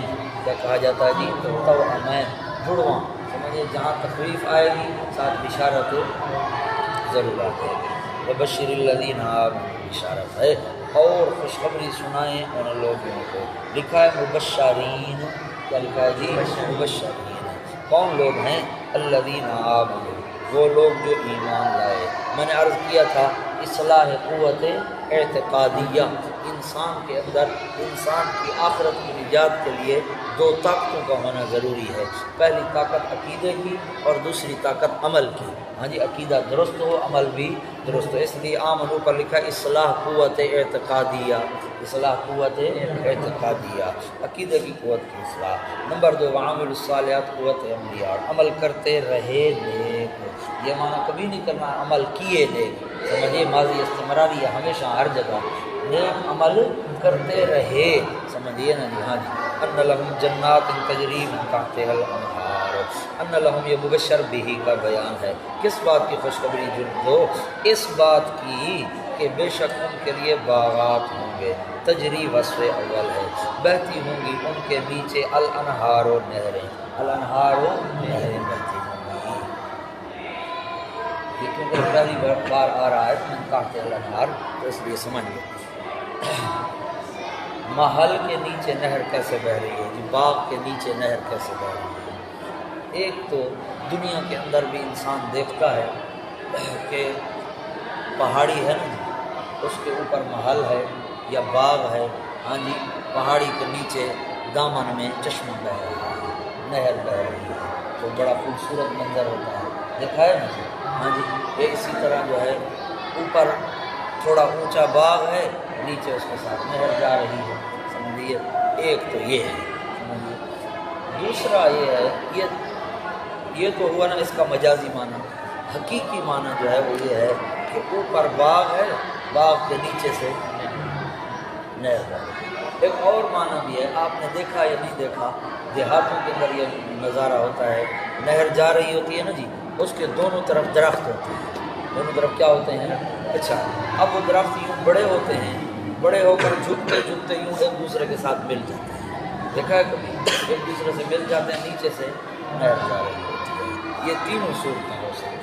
باقی جنت ہے، ہاں جی، آپ صلی اللہ علیہ وسلم نے فرمایا لا یخطر علی قلب بشر، انسان کے دل میں اس کا خیال ہی نہیں آ سکتا، سمجھیے بات کی، یعنی یہ ایک مثال ہے۔ آ جاؤ جی، اسی لیے من تحت ہا کے نیچے آپ کو لکھا ہے اے من تحت اشجارہا وقصورہا الظلال، درختوں کے نیچے سے اور محلات کے نیچے سے جا رہی ہوگی۔ کلما روزے کو وصف سوم دوم جنت ہے، جب بھی روزے کو دیے جائیں گے، منہا اس جنت سے، من ثمرۃ کوئی پھل، رزقن کھانے کو، رزقن کھانے کو، جب بھی کوئی پھل دیا جائے گا، قالو تو کہیں گے ہر بار ھذا الذی رزقنا من قبل، تو بابا پھر وہی لے آئے ہو، ابھی تو کھایا ہے، ابھی تو کھایا ہے، ہاں جی، یہی ہے وہ رزقنا جو ہمیں دیا گیا، من قبل اس سے پہلے، من قبل اس سے پہلے، من قبل سے کیا مراد ہے جی؟ اس سے پہلے دیا گیا، من قبل سے مراد ایک تو آپ کے پاس نیچے لکھا ہے اے فی الجنت الجلالین، اے فی یعنی اسی جنت کے اندر، وہ کہیں گے یار ابھی تو یہ پہلے انگور لے آئے تھے پھر وہی لے آئے، سمجھیے نا، جنت کے اندر، سمجھیے۔ دوسرا معنی آپ کے پاس حاشیے پر لکھا ہے اے فی الدنیا، اے حاشیے پر ہے، کہاں ہے؟ ہاتھ رکھو، اے فی الدنیا، یہ حاشیہ ہے نا، اے فی الدنیا، سمجھ میں یہ، یعنی دنیا کے اندر، وہاں جو ہے لے آئیں گے، ہاں جی یہ دال کھائیں گے، دال آ گئی تو آپ کہیں گے خدا کے بندے یہی تو کھا کھا کے آئے ہیں، ہاں جی جنت میں، ہم نے کہا کچھ اور میں اتنی دال کے آئے، ہاں جی، یہاں تو وہ کہیں گے حضرت صاحب کھائیں تو صحیح، اس کو استعمال تو کریں۔ لکھا ہے فی الدنیا، قالہ ابن عباس وابن مسعود وناس من الصحابۃ رضی اللہ تعالی عنہ وبعض التابعین واختارہ، ہاں جی اسی کو پسند کیا ہے۔ آ جاؤ جی، وَأُتُوا بِهِ مُتَشَابِهًا، حالانکہ دیا جائے گا ان کو متشابہن ملتا جلتا، دونوں بار کا پھل ملتا جلتا، ہاں جی، رنگ میں نہ مزہ میں، رنگ میں ہاں رنگ ایک ہوگا، ہاں جی، لیکن ان کا مزہ اور ذائقہ الگ الگ ہوگا۔ اللہم اجعلنا منہم۔ وَلَهُمْ فِيهَا أَزْوَاجٌ مُطَہَّرَةٌ، وصف ثالث آ گیا جی، ہاں جی، ساری نعمتیں مل جائیں تو بیگم صاحبہ نہ ہو، اکیلا بندہ کیا کرے گا، ہاں جی، اسی کام کا نہیں نا۔ وَلَهُمْ فِيهَا أَزْوَاجٌ، اور ان کے لیے اس جنت کے اندر ازواجن بیویاں ہوں گی، من الحور وغیرہا، من الحور وغیرہا الجلالین، بیویاں ہوں گی، ہاں جی، حور وغیرہ سے، مطہراتن پاک کی ہوئی، مطہراتن پاک کی ہوئی بیویاں ہوں گی۔ حضرت پہلی بات، اللہ پاک نے یہ ذکر فرمایا ہم ضمیر جمع مذکر کی کہ ان مردوں کے لیے بیویاں ہوں گی، مردوں کے لیے کیا ہوں گی؟ بیویاں ہوں گی۔ بھئی جو عورتیں جنت میں جائیں گی، جو بغیر نکاح کے، کچھ عورتیں وہ جو ہے جن کو طلاق ہو گئی، شوہر نے چھوڑ دیا، کچھ عورتیں وہ جن کی شادی ہی نہیں ہوئی، بالغہ تھیں اور فوت ہو گئیں، اور نیک لوگ عورتیں تھیں، یہ شادی ہوئی ہی نہیں، زندگی گزر گئی، وہ بھی تو جنت میں جائیں گی نا، تو ان کو کیا ملے گا؟ مردوں کے لیے تو عورتیں ہیں نا، تو ان غریبڑیوں کے لیے کیا بندوبست ہے؟ تو علماء کرام نے فرمایا کہ ان عورتوں کے نکاح کرا دیے جائیں گے، جنت کے مردوں کے ساتھ ان عورتوں کو کیا کرا دیے جائیں گے جنت میں۔ آخر غریب ایسے مرد بھی تو جائیں گے نا جن کی شادی دنیا میں نہیں ہوئی، ان کا بھی تو بندوبست کرنا ہے نا کوئی۔ بھئی اس کی دلیل کیا ہے؟ دلیل یہ ہے، اشارہ یہ ہے، نبی پاک علیہ الصلوۃ والسلام نے فرمایا کہ قیامت کے دن یعنی جنت میں سیدہ مریم علیہ السلام اللہ کا میرے ساتھ نکاح کرا دیا جائے گا، میرے ساتھ نکاح کرا دیا جائے گا۔ تو اس سے اشارہ ملتا ہے کہ عورتوں کا مردوں کے ساتھ نکاح کرا دیا جائے گا۔ سمجھ میں آئی ہے ایک بات۔ دوسری بات، مطہراتن پاکیزہ ہوں گی۔ کس بات سے پاکیزہ ہوں گی؟ کون سی چیز ان سے ختم کر دی جائے گی؟ حضرت رذائل جو ہیں وہ دو قسم ہیں، ایک ہیں ظاہری اور ایک ہیں باطنی۔ رذائل ظاہری یعنی حیض آنا، نفاس آنا، پیشاب وغیرہ، تھوک آنا، سمجھیے یہ رذائل ظاہری ہیں۔ رذائل باطنی کیا ہیں؟ کینہ رکھنا، بغض رکھنا، گالم گلوچ، بے احترامی، بے ادبی۔ اللہ فرماتے ہیں ان تمام رذائل سے ہم ان کو پاک کر دیں، ان تمام رذائل سے آخرت میں وہ پاک ہوگی۔ اس لیے مطہراتن پر آپ کے پاس لکھا ہے اے کل ما یشینہن، اے کل ما یشینہن، تمام وہ عیب جو ان کو جو ہے نا جی عیب زدہ کرتے ہیں، ان سب سے پاک ہوں گی۔ ازروح المعانی وہم فیہا خالدون، وصف چہارہ ہے۔ ساری نعمتیں مل جائیں، سارے انعام سب کچھ مل جائے اور بتا دیے جب اتنا وقت ہے، اتنے وقت کے بعد نکال دیں گے، پھر بھی سارا مزہ خراب ہو گیا نا۔ فرمایا وہم فیہا خالدون، اور وہ اس کے اندر خالدون ہمیشہ رہنے والے ہوں گے۔ کیا ہوں گے جی؟ ہمیشہ رہنے والے ہوں گے۔ یہ حضرت ایک شبہ کا جواب تو ہو گیا، شبہ ثانی کا جواب ہو گیا کہ یہ قرآن پاک اللہ کا کلام ہے۔ اب اور شبہ آ گیا، انہوں نے کہا جی اگر یہ واقعی اللہ کا کلام ہوتا تو اس کے اندر جو گھٹیا مثالیں کیوں دی گئی ہیں؟ گھٹیا وہ آیت نازل ہوئی نا، یا ایھا الناس ضرب مثل، سبحان اللہ، اللہ صحیح چھوڑی کوئی ہے، ان الذین تدعون من دون اللہ لن یخلقوا ذبابا، مکھی نہیں بنا سکتے، ولا اجتمعوا له، اور اگلی بات وَإِن يَسْلُبْهُمُ الذُّبَابُ شَيْئًا لا يستطيع۔ انشاءاللہ وہاں بھی عرض کروں گا کہ یہ حرام خور جو بیٹھے ہوتے ہیں مجاور، سمجھیے یہ جو نذرانے آتے ہیں یہ کسی کو کھانے نہیں دیتے، سمجھے، کہتے ہیں ہاں حضرت صاحب کی اجازت نہیں ہے، تو لعنتیوں نے کھانے تو خود ہوتے ہیں، حرامیوں نے کسی کو کھانے نہیں دیتے۔ اللہ نے فرمایا کہ تمہارے پیر تو کسی کو کھانے نہیں دیتے، مکھی جو ہے ان کی جو شیرینی میں سے کوئی چیز اٹھا کر لے جاتے تو مکھی سے نہیں چھڑا سکتے۔ غصہ تو آنا تھا نا کہ ہمارے معبود، ہاں جی ہم نے ان کو تو مشکل کشا حاجت روا سمجھ رکھا، اللہ کہتا مکھی سے چھڑا ہی نہیں سکتے، غصہ آ گیا، کہتے یہ کیسا اللہ کا کلام ہے، اس میں گھٹیا گھٹیا مثالیں۔ اللہ نے فرمایا یہ کون سی بات ہے؟ مثال ہوتی ہے بات سمجھانے کے لیے، چاہے جس طرح سمجھ میں آئے بات، چاہے جس طرح بات سمجھ میں آئے، ہم نے مثال دینی ہے۔ فرمایا یہ تو مکھی اور مچھر کی مثال ہے، اگر بات سمجھانے کے لیے اس سے بھی کوئی گھٹیا چیز کی مثال دینی پڑی میں وہ بھی دے دوں گا، میں وہ بھی آ جاتی۔ ان اللہ، بے شک اللہ پاک، لا یستحی، نہیں شرماتا اس بات سے، ان یضربا، یہ کہ بیان کرے، خیال کرنا ذرا بیاضرب کے 9 معنی آتے ہیں، جس طرح اس کا معنی مارنا آتا ہے اسی طرح اس کا معنی بیان کرنا بھی آتا ہے۔ سمجھیے ایک مول سے بیان کر رہے تھے ادھر بدلی میں، بدلی شریف نا رحیم یار خان، تو وہاں بیان کر رہے تھے، وہ یہی آیت یا ایھا الناس ضرب مثل فاستمعوا له، اللہ سے فرمایا دے لوگوں مثال ماری ویندی پیے، سمجھیے تو ذرا بیاضرب کا معنی ہے یہاں پر کیا ہے؟ بیان کرنا۔ کیا معنی ہے؟ بیان، توجہ کرو، ہاں جی، ان یضرب مثلا، یہ کہ بیان کرے اللہ پاک مثلا کوئی مثال، مثلا کوئی مثال، ما بعوضۃ، خا مچھر کی، خا مچھر کی، فما فوقہا، یا اس سے بھی اوپر، حکارت میں اس سے بھی اوپر۔ اچھا فوق جو ہے نا، فوق حضرت، فوق کے حضرت یہاں پر جو ہے نا جی 2 معنی ہیں، یا تو فوقیت فی الجثہ مراد ہے، فوقیت فی الجثہ مراد ہے کہ مچھر کی مثال یا مچھر سے بڑی چیز کی مثال، یا فوقیت فی الحکارت مراد ہے، فوقیت فی الحکارت مراد ہے، سمجھیے۔ او صبح بھی آیا وما ربک بظلام للعبید، سمجھیے نا جی، وہاں پر بھی میں نے عرض کیا تھا بعض دفعہ مبالغہ وجود میں ہوتا ہے، بعض دفعہ عدم میں ہوتا ہے، بعض دفعہ کس میں ہوتا ہے؟ عدم میں، تو یہاں پر بھی جو ہے نا جی فوقیت جو ہے فی الجثہ نہیں، فوقیت حکارت میں ہے، فوقیت، ہاں جی، کہ مچھر کی مثال یا اس سے بھی جو حکارت میں زیادہ ہو، یا اس سے بھی وہ مخلوق حکارت میں زیادہ ہوگی، فما فوقا، جو سے زیادہ ہوگی، فاما الذین آمنوا، جواب باعتبار فائدہ، جواب باعتبار فائدہ۔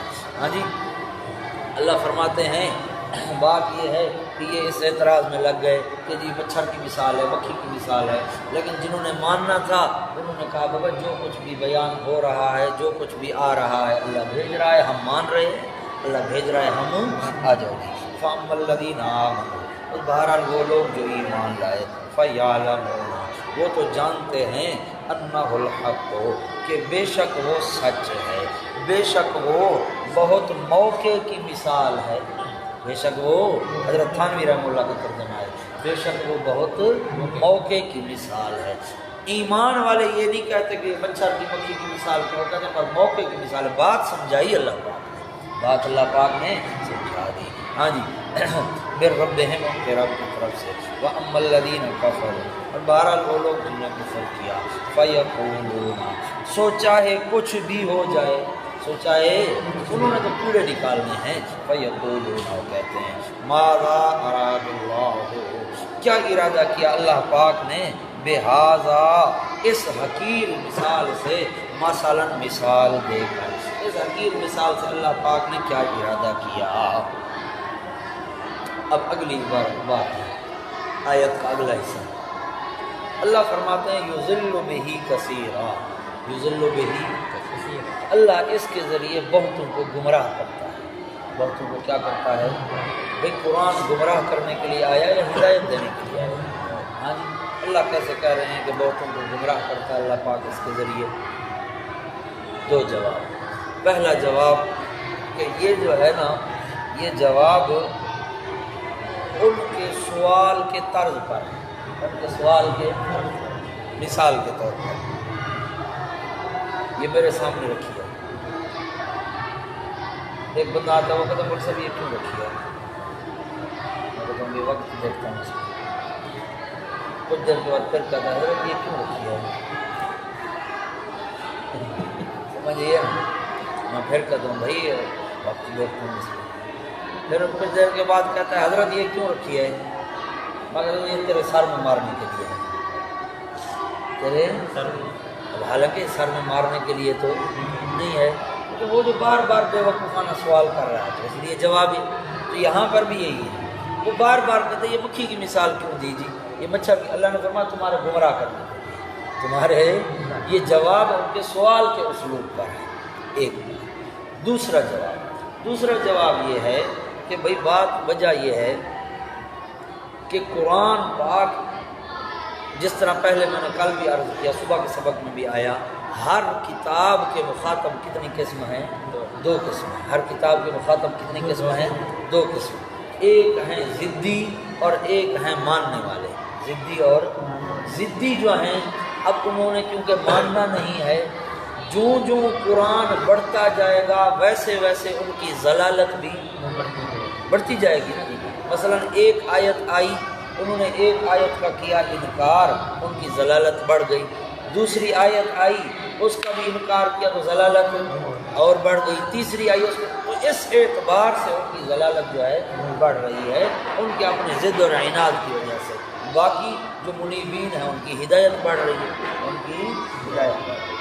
آ جاؤ جی، اس لیے جو ہے نا وما یضل بہ الا الفاسقین کے بعد الذین ینقضون عہد اللہ، علامت فاسقین کا بیان ہے۔ سمجھ میں آ گئی بات جی کہ نہیں سمجھ آئی؟ آ گئی سمجھ میں؟ آ جاؤ جی، یضل بہ کثیرا، ہاں جی، گمراہ کرتا ہے اس کے ذریعے بہتوں کو، اور ہدایت دیتا ہے اس کے ذریعے بہتوں کو، وما یضل بہ، اور نہیں گمراہ کرتا اس کے ذریعے الا الفاسقین، مگر فاسقین کو، فاسقین سے مراد حد انسانیت سے نکلنے والے، ادا دروازہ بند کرا، مڑی نہ جلدی کر جلدی کر۔ اچھا جی، الفاسقین سے مراد کیا لکھا ہے؟ معنی لکھا ہے الفاسقین کا حد انسانیت سے نکلنے والے، حد انسانیت سے نکلنے والے۔ اچھا جی، حضرت فسق جو ہے نا، یہ فسق دو قسم ہے، کتنی قسم ہے؟ فسق دو قسم ہے، ایک ہے فسق عملی، ایک ہے فسق اعتقادی۔ فسق عملی، ہاں جی، عملی نافرمانی، اور فسق اعتقادی شرک و کفر۔ یہاں پر فسق سے مراد فسق اعتقادی ہے، کون سا فسق مراد ہے؟ ہاں جی، فسق اعتقادی۔ آ جاؤ جی، الذین ینقضون عہد اللہ، حضرت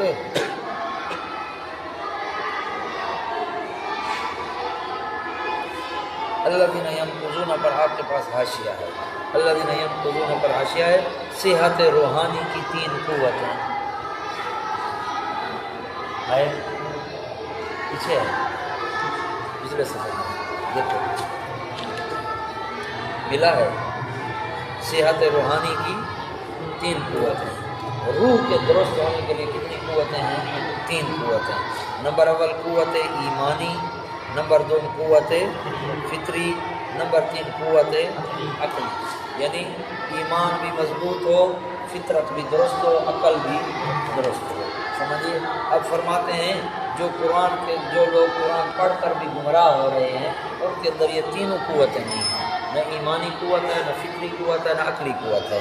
آ جاؤ، الذین ینقضون پر لکھا ہے قوت ایمانی کم ہے، قوت ایمانی کم ہے، وہ لوگ ینقضون عہد اللہ، جنہوں نے توڑ ڈالا اللہ کے معاہدے کو، اللہ کے حضرت ایک ہوتا ہے عہد اور ایک ہوتا ہے وعدہ، عہد اور وعدے کا فرق ہے، وعدہ من جانب واحد ہوتا ہے، مثلا میں وعدہ کرتا ہوں تمہارے ساتھ، تو وعدہ کرتا ہے میرے ساتھ، سمجھیے، یہ وہ وعدہ کرتا ہے اس کے ساتھ، وہ وعدہ کرتا ہے اس کے ساتھ، وعدہ من جانب واحد ہوتا ہے، اور دوسرا ہوتا ہے عہد، عہد جانبین سے ہوتا ہے، عہد کس سے ہوتا ہے؟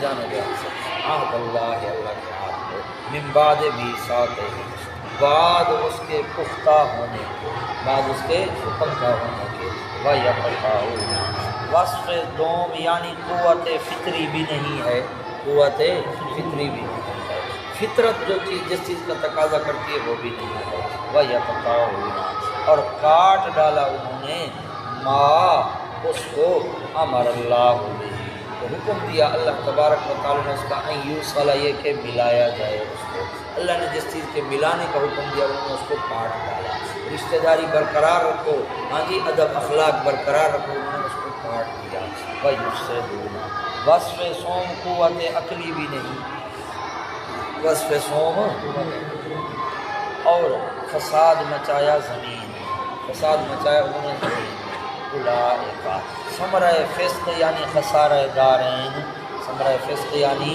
خسارہ دارین، یہی لوگ ہم الخاسرون، یہی ہیں الخاسرون، پورے نقصان کرنے والے، سارا کا سارا انہوں نے نقصان کر دیا، کیف تکفرون باللہ، پیچھے دلیل توحید عقلی چلی تھی نا جی، والذی خلقکم والذین من قبلکم سے، اب اسی دلیل کا تتمہ ہے، اسی دلیل کا کیا ہے، اس کو پورا کیا جا رہا ہے، کیف تکفرون باللہ، کیسے تم انکار کرتے ہو اللہ پاک کا۔ حضرت کوئی مشرک سوائے شرذمہ قلیلہ چند دہری قسم کے لوگوں کے، کوئی مشرک اللہ کے وجود کا منکر نہیں، کوئی مشرک اللہ کے وجود کا منکر نہیں رہا، تو اللہ کیسے کہہ رہے ہیں کیف تکفرون باللہ۔ قرآن پاک کے اندر ہر جگہ شرک کو تعبیر کیا گیا کفر باللہ کے ساتھ، شرک کو تعبیر کیا گیا، بندے شرک کرتے ہیں، اللہ فرماتے ہیں میری ذات کا انکار کر رہے ہیں، میری ذات کا کیا کر رہے ہیں، ادھاری اندھی کو بند کر رہے ہیں، جی جلدی کر اچھا جی جلدی کر، کیف تکفرون باللہ، کیسے تم انکار کرتے ہو اللہ پاک، اس لیے باللہ پر آپ کے پاس لکھا ہے اے توحید اللہ، اے ہاں اللہ کی توحید کا انکار خود اللہ کا انکار ہے، وَكُنْتُمْ أَمْوَاتًا، توجہ کرو توجہ، وَكُنْتُمْ أَمْوَاتًا یہ جملہ حالیہ ہے، وہ حالیہ، اس حال میں کہ تم تھے امواتن بے جان، امواتن کا معنی مردہ بے جان تھے، یہ تصرف انفسی کا بیان ہے، فَأَحْيَاكُمْ، تو پھر زندہ کیا اس نے تمہیں، ثُمَّ يُمِيتُكُمْ، پھر مارے گا تمہیں، ثُمَّ يُحْيِيكُمْ، پھر زندہ کرے گا تمہیں، پھر تم اس کی طرف ترجعون، لوٹائے جاؤ گے، حساب و کتاب کے لیے، کس کے لیے، حساب و کتاب کے لیے۔ حضرت اندر دیکھو ذرا، کیف تکفرون باللہ وکنتم امواتا فاحیاکم ثم یمیتکم ثم یحییکم ثم الیہ ترجعون، موت اول اور حیات اول کے درمیان فعل ہے، موت اول اور حیات اول کے درمیان فعل آئے، پھر موت ثانی اور حیات اول کے درمیان جو ہے نا ثم، پھر موت اول اور حیات ثانی کے درمیان بھی ثم، پھر موت حیات ثانی اور رجعت کے درمیان بھی ثم۔ یہ کیا وجہ ہے کہ پہلی موت اور زندگی ان کے درمیان فعل آئے، پھر اس کے بعد ثم لائے۔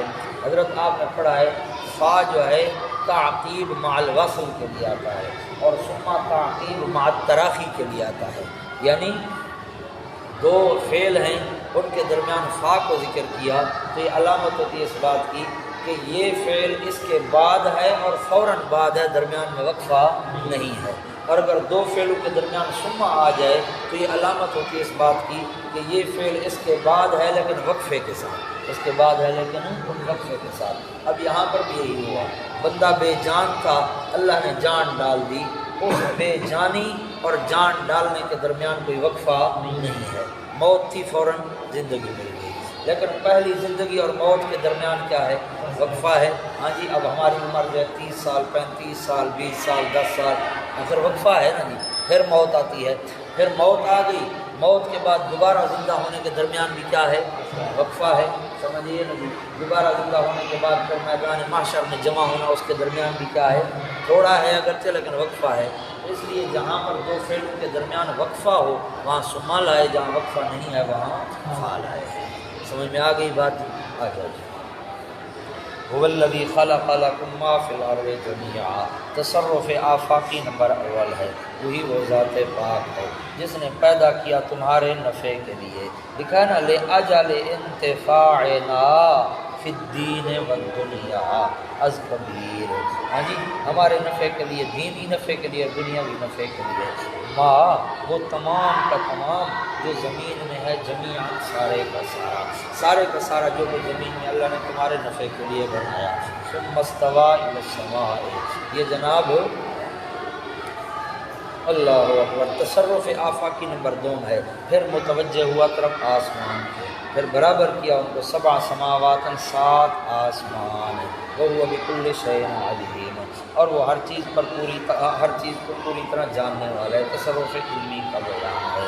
وَإِذْ قَالَ رَبُّكَ لِلْمَلَائِكَةِ إِنِّي جَاعِلٌ فِي الْأَرْضِ خَلِيفَةً۔ حضرت اب یہاں پر جو ہے نا جی، یہ بھی دلیل توحید عقلی کا تتمہ ہے، یہ بھی دلیل توحید عقلی کا کیا ہے؟ تتمہ ہے، سمجھیے نا جی۔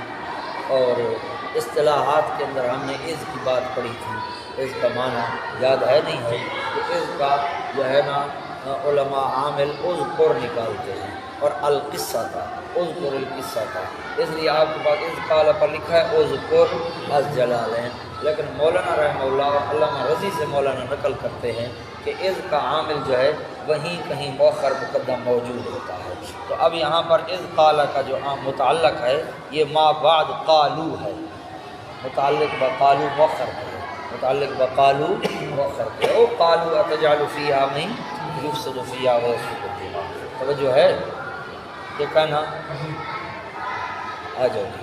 وَإِذْ قَالَ رَبُّكَ، اور جب کہا تیرے پروردگار نے، للملائکۃ فرشتوں سے، یہ کون سے فرشتے تھے جن کو اللہ کریم نے فرمایا؟ ایک قول تو یہ ہے کہ فقط زمین والے فرشتے تھے جن کی زمین پر ڈیوٹی ہے، اللہ کریم نے ان سے کہا، لیکن دوسرا قول راجح یہ ہے کہ نہ، ارضی سماوی دونوں، ارضی سماوی دونوں، اس لیے للملائکہ پر لکھا ہے صرف ارضی عند البعض، اور دوسرا ارضی و سب کو کہا، انی جاعل فی الارض خلیفہ، بے شک میں بنانے والا ہوں زمین میں خلیفہ نائب بنانے والا ہوں۔ اللہ کریم یہ کیوں بتا رہے تھے؟ تاکہ تمہیں کوئی اشکال اعتراض ہے تو پیش کرو، تمہیں کوئی اشکال اعتراض ہے تو پیش کرو۔ آ جاؤ جی، لکھا انی جاعل پر، تاکہ شبہات کو زائل کریں، تاکہ شبہات کو ظاہر کریں۔ انی جاعل فی الارض خلیفہ، میں زمین میں بنانے لگا ہوں خلیفہ۔ ہاں جی، خلیفہ سے مراد کیا ہے جی؟ خلیفہ سے مراد یا تو مطلق انسان کا ذکر ہے یا آدم علیہ السلام کا، پھر آدم علیہ السلام سے نسل چلی، ہاں جی، مطلق انسان ہے آدم علیہ السلام۔ اب حضرت خلیفہ پر بات ہے، اللہ پاک کہہ رہے ہیں خلیفہ بنانے لگا ہوں، خلیفہ نائب کو کہا جاتا ہے، ہاں جی، تو اللہ پاک اپنا نائب بنا رہے ہیں، اللہ پاک اپنا نائب بنا رہے ہیں، سمجھیے نا جی۔ تو اس کے دو جو ہے نا جی مطلب ذکر کیے گئے ہیں۔ ایک مطلب ہے کہ دیکھیں اللہ کریم نے دنیا بنائی، جہان بنایا تاکہ اس کے اندر اپنے احکامات کو جاری کرے، اس کے اندر اپنے احکامات کو کیا کرے۔ اللہ الذی خلق سبع سماوات ومن الارض مثلہن یتنزل الامر لتعلموا ان اللہ، اپنے علم اور قدرت کے اظہار کے لیے احکامات کو جاری کرے زمین میں اور آسمان میں، سمجھیے نا جی۔ اچھا، تو اب اللہ تبارک و تعالیٰ کے ان احکام کا اجرا جو ہے وہ بندے تو برداشت ہی نہیں کر سکتے۔ ما کان لبشر ان یکلمہ اللہ، اللہ پاک بلا واسطہ تو بندوں سے کلام ہی نہیں کر سکتا، اس لیے احکامات کے اجرا کے لیے اللہ تبارک و تعالیٰ نے خلیفہ بنایا نبیوں کو۔ خلیفہ بنایا کن کو؟ تو خلیفہ سے مراد یہاں آدم علیہ السلام، خلیفہ سے مراد یہاں پر کون ہیں؟ آدم علیہ السلام۔ بات سمجھ آئی یا نہیں آئی؟ ایک بات۔ دوسری بات یہ ہے کہ خلیفتاً اللہ کریم نے بولا ہے، خلیفتی تو نہیں بولا۔ کیا بولا ہے؟ نائب۔ یہ تو نہیں کہا کہ میں اپنا نائب بنا رہا ہوں۔ اعتراض تو تب پیش آتا جب اللہ پاک کہتے خلیفتی، میرا خلیفہ ہے، نائب ہے بابا۔ تخلف، ہاں جی، بعض بعد بعض، تخلف بعض بعد بعض، کہ وہ ایک جو ہے وہ رہ رہا ہوگا، اس کے بعد دوسرا آئے گا، سمجھیے۔ یعنی اللہ تبارک و تعالیٰ اس سے پہلے یہ کلام اللہ فرشتوں کے ساتھ کر رہے ہیں۔ فرشتوں کے اندر تو نسل نہیں چلتی، جو پیدا ہو گیا اللہ کے حکم سے سو ہو گیا اور اللہ کے حکم سے مرے گا، نسل نہیں چلتی۔ اللہ نے فرمایا میں بنانے لگا ہوں ایسی مخلوق کو جو ایک دوسرے کے کیا ہوں گے؟ نائب۔ باپ مرے گا بیٹا آئے گا، بیٹا مرے گا پوتا آئے گا، پوتا مرے گا پڑ پوتا آئے گا، اس طرح وہ ایک دوسرے کے پاس اپنے خلیفے بنیں گے۔ کیا بنیں گے؟ اپنے خلیفے بنیں گے۔ سمجھ میں آ گئی بات؟ کتنے جواب ہو گئے؟ دو۔ تیسرا جواب کہ خلیفہ کو ذکر کیا گیا بنسبت جنوں، خلیفہ ذکر کیا گیا بنسبت، کیونکہ زمین میں پہلے کون رہ رہے تھے؟ جنات رہ رہے تھے۔ اللہ فرما رہے ہیں میں خلیفہ بنا رہا ہوں جنات کا، یعنی جنات کو دھرتی سے نکالوں گا اور پھر انسانوں کو وہاں بساؤں گا۔ بات سمجھ میں آ گئی تھی؟ آ جاؤ۔ قالوا اتجعل فیہا، قالوا جواب ملائکہ، فرشتوں نے کہا اتجعل فیہا، کیا تو بنا رہا ہے فیہا اس زمین میں، من ایسی مخلوق کو، فساد عقائد میں، فساد من یفسد فیہا، جو فساد مچائیں گے اس زمین میں۔ زمین میں فساد کس طرح مچائیں گے کہ بد عقیدہ ہوں گے، ویسفک الدماء، اور بہائیں گے خون کو، یعنی بد عملی کریں گے، بد عقیدہ بھی ہوں گے، بد عمل بھی ہوں گے۔ حضرت فرشتوں نے یہ کیسے کہا کہ ایسی مخلوق آ رہی ہے جو بد عقیدہ بھی ہوں گے اور بد عمل بھی ہوں گے؟ غالیوں نے اس سے مراد اس سے لیا کہ دیکھو فرشتوں کو علم غیب تھا، ان کو پہلے پتہ چل گیا کہ جناب وہ ایسی مخلوق آ رہی ہے جو بد عقیدہ بھی ہوں گے اور بد عمل بھی ہوں گے۔ جب فرشتوں کو علم غیب ہے تو نبیوں کو بدل جائے اولا۔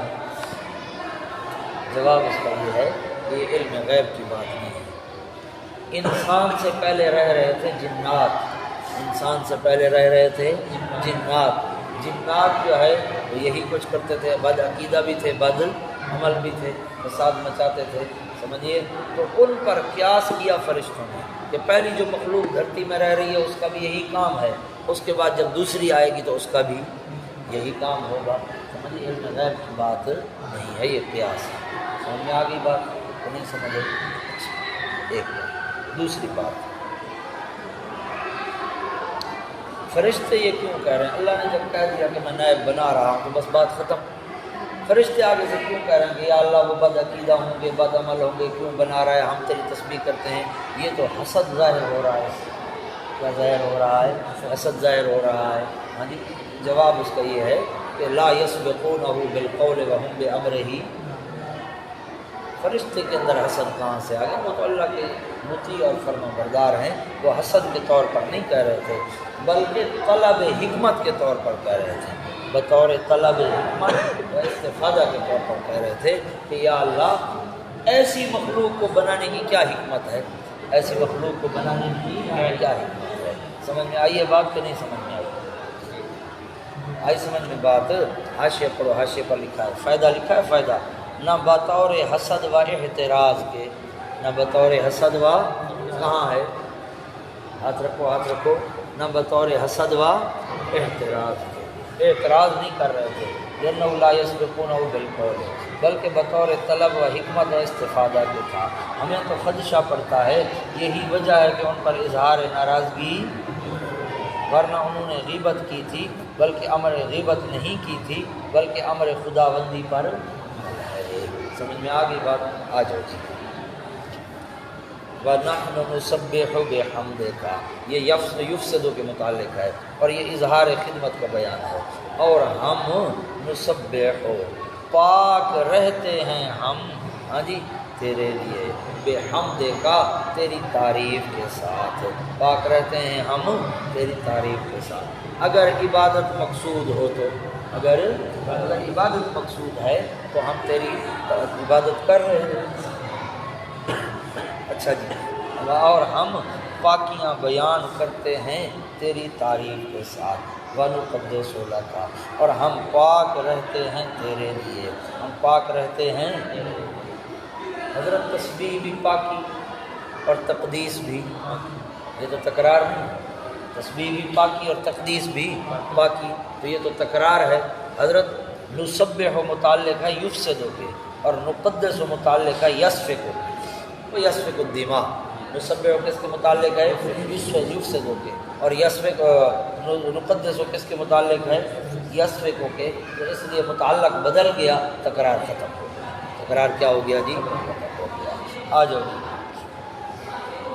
وَنَحْنُ نُسَبِّحُ بِحَمْدِكَ وَنُقَدِّسُ لَكَ، اور ہم پاک رہتے ہیں تیرے لیے۔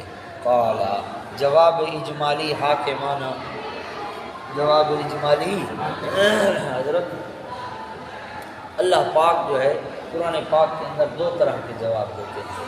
کبھی جواب دیتے ہیں حاکمانہ، ہاں جی، اپنی حکومت کا اظہار کرتے ہو، بس ٹھیک ہے جو میں کہہ رہا ہوں ہو گیا، سمجھیے۔ کبھی حکیمانہ جواب دیتے ہیں، یعنی اس بات کی علت اور وجہ کو بھی بیان کر دیتے ہیں، یہ جواب حاکمانہ ہے۔ اللہ نے کہا یا اللہ وہ فساد میں، اللہ نے فرمایا بس چپ کرو، تم نہیں جانتے، مجھے پتہ ہے، تم نہیں جانتے، یہ حاکمانہ جواب ہے۔ لکھا ہے آپ کے پاس جواب اجمالی حاکمانہ۔ قال انی اعلم، اللہ کریم نے فرمایا میں خوب جانتا ہوں ما، ان باتوں کو، ہاں جی، کیا ما، کیا لکھا، ما کا مرجع لکھ، مراد لکھی ہے مصلحت راجحہ علی مفاسد البشر، مصلحت راجحہ علی، ہاں، بشر کے مفاسد پر جو راجح مصلحت ہے ان کو میں جانتا ہوں، ان کے اندر مفاسد ہوں گے لیکن مصلحت راجح ہے۔ مصلحت کیا ہے؟ ہاں جی، ما لا تعلمون، جو تم نہیں جانتے۔ وہ کیا مصلحت تھی حضرت جس کی وجہ سے اللہ پاک نے انسان کو بنایا؟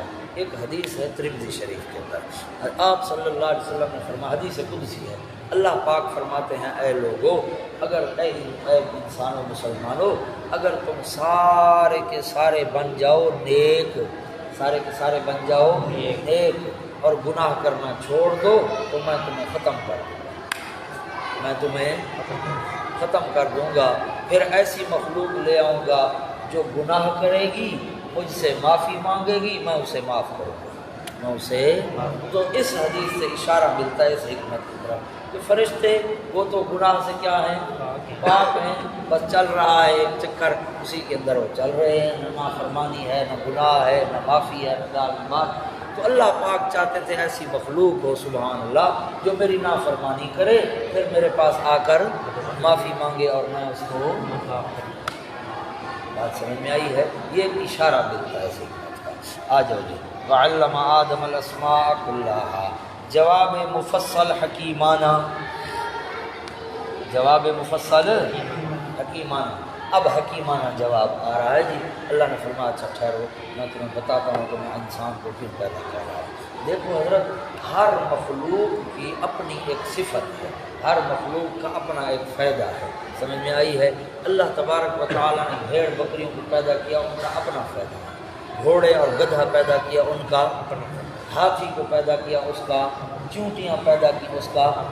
یہ اگلے دن میں سن رہا تھا امریکہ میں ایک پارک ہے، ہاں جی پارک، ٹھیک ہے جی، کچھ پارک تو ہوتے ہیں نا جن کو جنگلہ لگا کر بنایا جاتا ہے، کچھ علاقے ہوتے ہیں جب پورے علاقے کو پارک قرار دے دیا جاتا ہے، سمجھیے، اس سے پھر کوئی چیز کاٹتے نہیں ہیں، اس کے اندر شکار نہیں کرتے، اس طرح کی پارک ہے۔ اس میں انہوں نے کہا جی یہاں بھیڑیے بہت زیادہ ہیں، سمجھیے نا جی، تو بھیڑیے جو ہے نا یہ ہرن وغیرہ جو جانور ہیں ان کو کھا رہے ہیں، تو بھیڑیوں کو ختم کر، بھیڑیوں نے مارنا شروع کر دیا، کرتے کرتے جناب سارے بھیڑیے پارک سے مار ختم۔ اب اس کے بعد کیا ہوا جی؟ اب اس کے بعد یہ ہوا کہ ہرن جو ہے، پہلے تو بھیڑیے ہرن کھاتے تھے، اب کھانے والا بھی کوئی نہ بچا، ہرن جو ہے تیزی سے اضافہ ہونا شروع ہو گیا۔ اب ظاہر ہے ہرن انہوں نے کھانے ہیں درخت، نتیجہ یہ نکلا جناب پوری پارک جو ہے وہ ویران ہو گئی، سارے درخت اور سارے پھول اور پودے ہرن کھاتے ہیں۔ اب ان کو سمجھ آیا تو ہم نے تو غلطی کی ہے، پھر اور جگہ سے 10-12 بھیڑیے کے جوڑے پکڑ کے پھر وہاں کھڑے۔ تو ہر چیز کو اللہ نے پیدا کیا ہے اپنے اپنے فائدے کے لیے، ہر چیز کی اپنی ایک فطرت ہے۔ اللہ پاک نے آدم علیہ السلام کی فطرت میں اور چیز رکھی، آدم علیہ السلام کی فطرت میں اور چیز رکھی، فرشتوں کی فطرت میں اور چیز تھی، اور جی وَعَلَّمَ آدَمَ الْأَسْمَاءَ كُلَّهَا، اور سکھا دیے اللہ پاک نے آدم علیہ السلام کو نام سارے کے سارے۔ ترجمہ کر لو سرسری، پھر عرض کرتا ہوں۔ ثُمَّ عَرَضَهُمْ عَلَى الْمَلَائِكَةِ، پھر پیش کیا ان کو اوپر فرشتوں کو، فقال، فرمایا انبئونی باسماء ہؤلاء، خبر دو مجھے ان چیزوں کے ناموں کی اگر ہو تم سچے، اگر تم اپنے شبوں میں سچے ہو تو ان چیزوں کی خبر دو۔ حضرت یہ کیسا امتحان ہو رہا ہے، ایک طالب علم کو سارا کچھ بتا دیا، دوسرے کو کچھ بتایا ہی نہیں ہے، اور پھر امتحان کرا رہے، ہاں بھی تو بتا یہ چیزوں کے نام اور تو بتا یہ چیزوں کے نام۔ بھئی امتحان تو تب ہے کہ دونوں کو پتہ نہ ہو۔ جواب اس کا یہ ہے کہ علامہ سے تعلیم فطری مراد ہے، تعلیم اللہ نے جس طرح ہر چیز کی فطرت میں کچھ چیزیں رکھ دی ہیں، سمجھیے نا، مثال پہ مختلف جانور ہیں، ہر جانور کی فطرت میں اللہ تبارک و تعالیٰ نے، مثلا گھوڑا ہے، گھوڑے کی فطرت میں اللہ نے یہ چیز رکھی ہے کہ یہ جہاں سے گزر جائے اس کو راستہ یاد رہتا ہے، اس کو راستہ یاد رہتا ہے، جہاں لے جاؤ اس کو، واپسی پر اس کی لگام چھوڑ دو، یہ خود چلتا ہوا اپنے گھر آ جائے۔ اب اس کو یہ تعلیم تو کسی نے نہیں دی، اللہ نے اس کی فطرت میں رکھ دی ہے، اللہ نے اس کی فطرت میں رکھ دی ہے۔ تو اس طرح حضرت آدم علیہ السلام کو بھی اللہ کریم نے سکھایا نہیں تھا، بلکہ اللہ پاک نے حضرت کی فطرت میں یہ چیز رکھ دی تھی، کیا چیز، اور بتانا بھی یہی مقصود تھا کہ اے فرشتوں تمہاری فطرت اور ہے، آدم کی فطرت اور ہے۔ سمجھ میں آ گئی بات؟ تو یہ تعلیم فطری تھی، ہاں جی، استعدادی تعلیم نہیں تھی، اللہ پر صوری تعلیم نہیں تھی، فطری اور استعدادی تعلیم تھی۔ اللہ پاک نے حضرت کی فطرت اور استعداد کے اندر وہ چیزیں رکھ دی تھی۔ اچھا،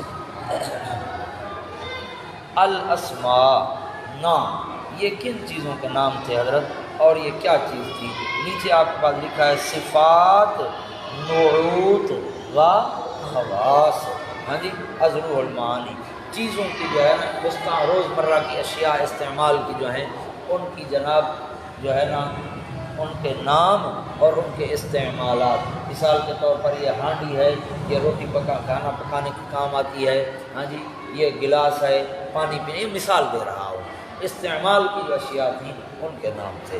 آ جاؤ جی، کلہا کا کل جو ہے نا حضرت، یہ استغراقی نہیں ہے بلکہ یہ عرفی ہے، کل استغراقی نہیں بلکہ کیا ہے، کل عرفی ہے۔ ساری کائنات کی چیزوں کے نام نہیں بتائے تھے بلکہ وہ چیزیں، ہاں جی، وہ مسمیات جو تھیں ان کے نام بتا دیے، جو چیزیں وہاں موجود تھیں ان کے اللہ پاک نے نام حضرت کی فطرت میں رکھ دیے۔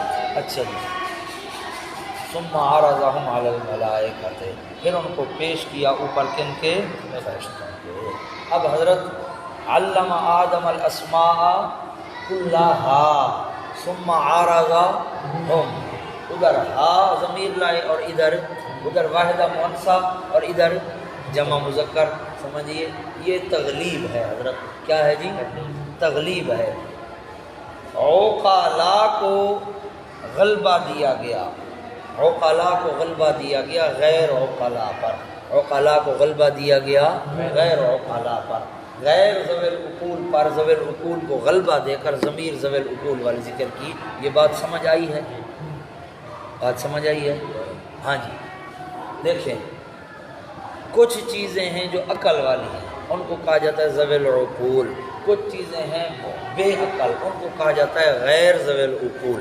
سمجھیے، اب ہا ضمیر جو لائی جاتی ہے نا واحدہ مؤنثہ کی، یہ لائی جاتی ہے جمع غیر ذوی العقول کے لیے، جمع غیر ذوی العقول کے لیے، لیکن پھر آگے جمع مذکر کی ضمیر لے آئے، یعنی ذوی العقول کو غلبہ دے دیا غیر ذوی العقول پر۔ مطلب یہ ہے کچھ چیزیں تھیں ذوی العقول، کچھ چیزیں تھیں غیر ذوی العقول، وہ ساری مل گئیں تو سب کو ذوی العقول بنا دیا گیا، سب کو، یعنی غیر ذوی العقول کو چھوڑ دیا گیا، ان کو بھی ذوی العقول کی طرف لے آئے اور حکم لگا دیا ساری ذوی العقول ہے۔ اب سمجھ میں آئی ہے بات؟ سمجھ آ گئی بات؟ دیکھو، ثم عرضهم علی الملائکۃ، پھر پیش کیا ان کو اوپر فرشتوں کے، فقال، فرمایا اللہ کریم نے، خبر دو مجھے ان چیزوں کے ناموں کی، ان کنتم صادقین، اگر ہو تم سچے، کس بات میں؟ اپنے شبوں میں، یعنی اتجعل فیہا میں، اتجعل فیہا من یفسد فیہا کے اندر، از ابن عباس و ابن مسعود از ابن جریر رضی اللہ تعالی عنہ۔ آجاؤ جی، قالو، جواب ملائکہ، فرشتوں نے کہا سبحانک، اے اللہ تو پاک ہے، اے اللہ تو کس بات سے پاک ہے؟ بیکار چیز بنانے سے، بیکار چیز بنانے سے تو کیا ہے؟ پاک ہے۔ ربنا ما خلقت ھذا باطلا سبحانک، تو پاک ہے، لا علم لنا، نہیں ہے علم ہمیں، مگر اتنا جو تو نے ہمیں سکھا لیا۔ اے اللہ ہمیں ان چیزوں کا پتہ نہیں ہے، جو تو نے ہمیں سکھایا ہمیں تو اتنا پتہ ہے۔ انک انت العلیم الحکیم، بے شک تو ہی ہے جاننے والا ہر چیز کا، الحکیم و حکمت والا ہر چیز کے ساتھ، بالکل ہر چیز کی حکمت کا تجھے پتہ ہے۔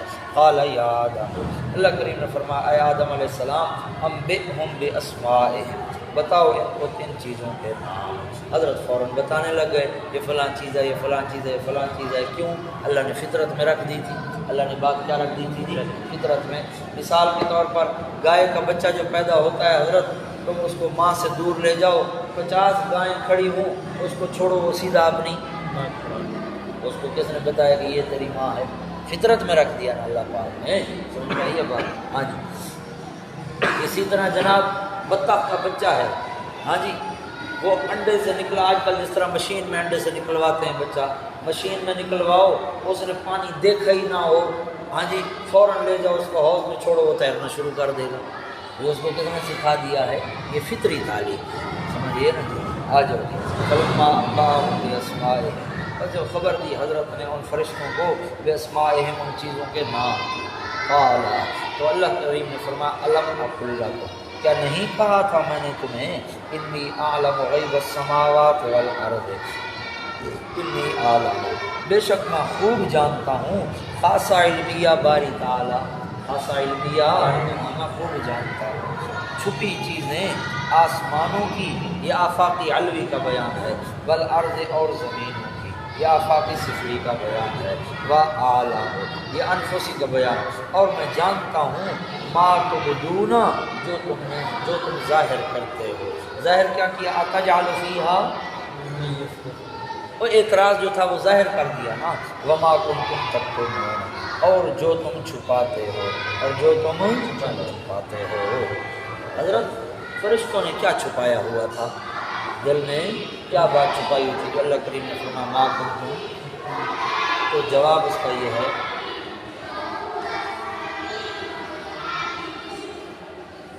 جواب اس کا یہ ہے، مہربانی کرو تھوڑا سا پڑھیں، جواب اس کا حضرت یہ ہے کہ فرشتوں نے دل میں کوئی چیز نہیں چھپائی، فرشتوں کے اندر شیطان بھی تو موجود تھا نا، اس وقت تو موجود تھا نا، اس حدیث کے دل میں بات تھی۔ شیطان کہا کرتا تھا لن یخلق ربنا خلقا اکرم منا، لن یخلق ربنا خلقا، اللہ پاک نے ہم سے زیادہ معزز مخلوق کوئی نہیں بنائی، اللہ نے ہم سے زیادہ معزز مخلوق کوئی نہیں بنائی۔ تو یہ بات دل میں تھی، اللہ نے فرمایا جو ظاہر ہو گئی فرشتوں نے کر دی وہ بھی مجھے پتہ ہے، اور جو اس خبیث کے دل میں چھپی ہوئی بات وہ بھی مجھے پتہ ہے۔ بات سمجھ آئی ہے کہ نہیں آئی؟ ہاں جی، وما کنتم تکتمون، ما کنتم تکتمون پر حاشیہ ہے، والمراد من تبدون، والمراد من تبدون اتجعل، ومن تکتمون کتمان الابلیس الاستکبار، کتمان الابلیس وہ جو خبیث نے دل میں تکبر چھپایا ہوا تھا۔ یہاں لکھی عبارت آپ پڑھ رہی یخلق ربنا خلقا اکرما، لکھا ہے نا جی، یہ کہتا تھا از ابن عباس رضی اللہ تعالیٰ عنہ از ابن جریر۔ آ جاؤ جی، وَإِذْ قُلْنَا لِلْمَلَائِكَةِ اکرام آدم، کیا لکھا ہے جی؟ اکرام آدم۔ اور جب ہم نے کہا فرشتوں سے، مع ابلیس کے، فرشتوں سے کہا، ہاں صرف فرشتوں کو حکم نہیں تھا بلکہ ابلیس کو بھی حکم تھا۔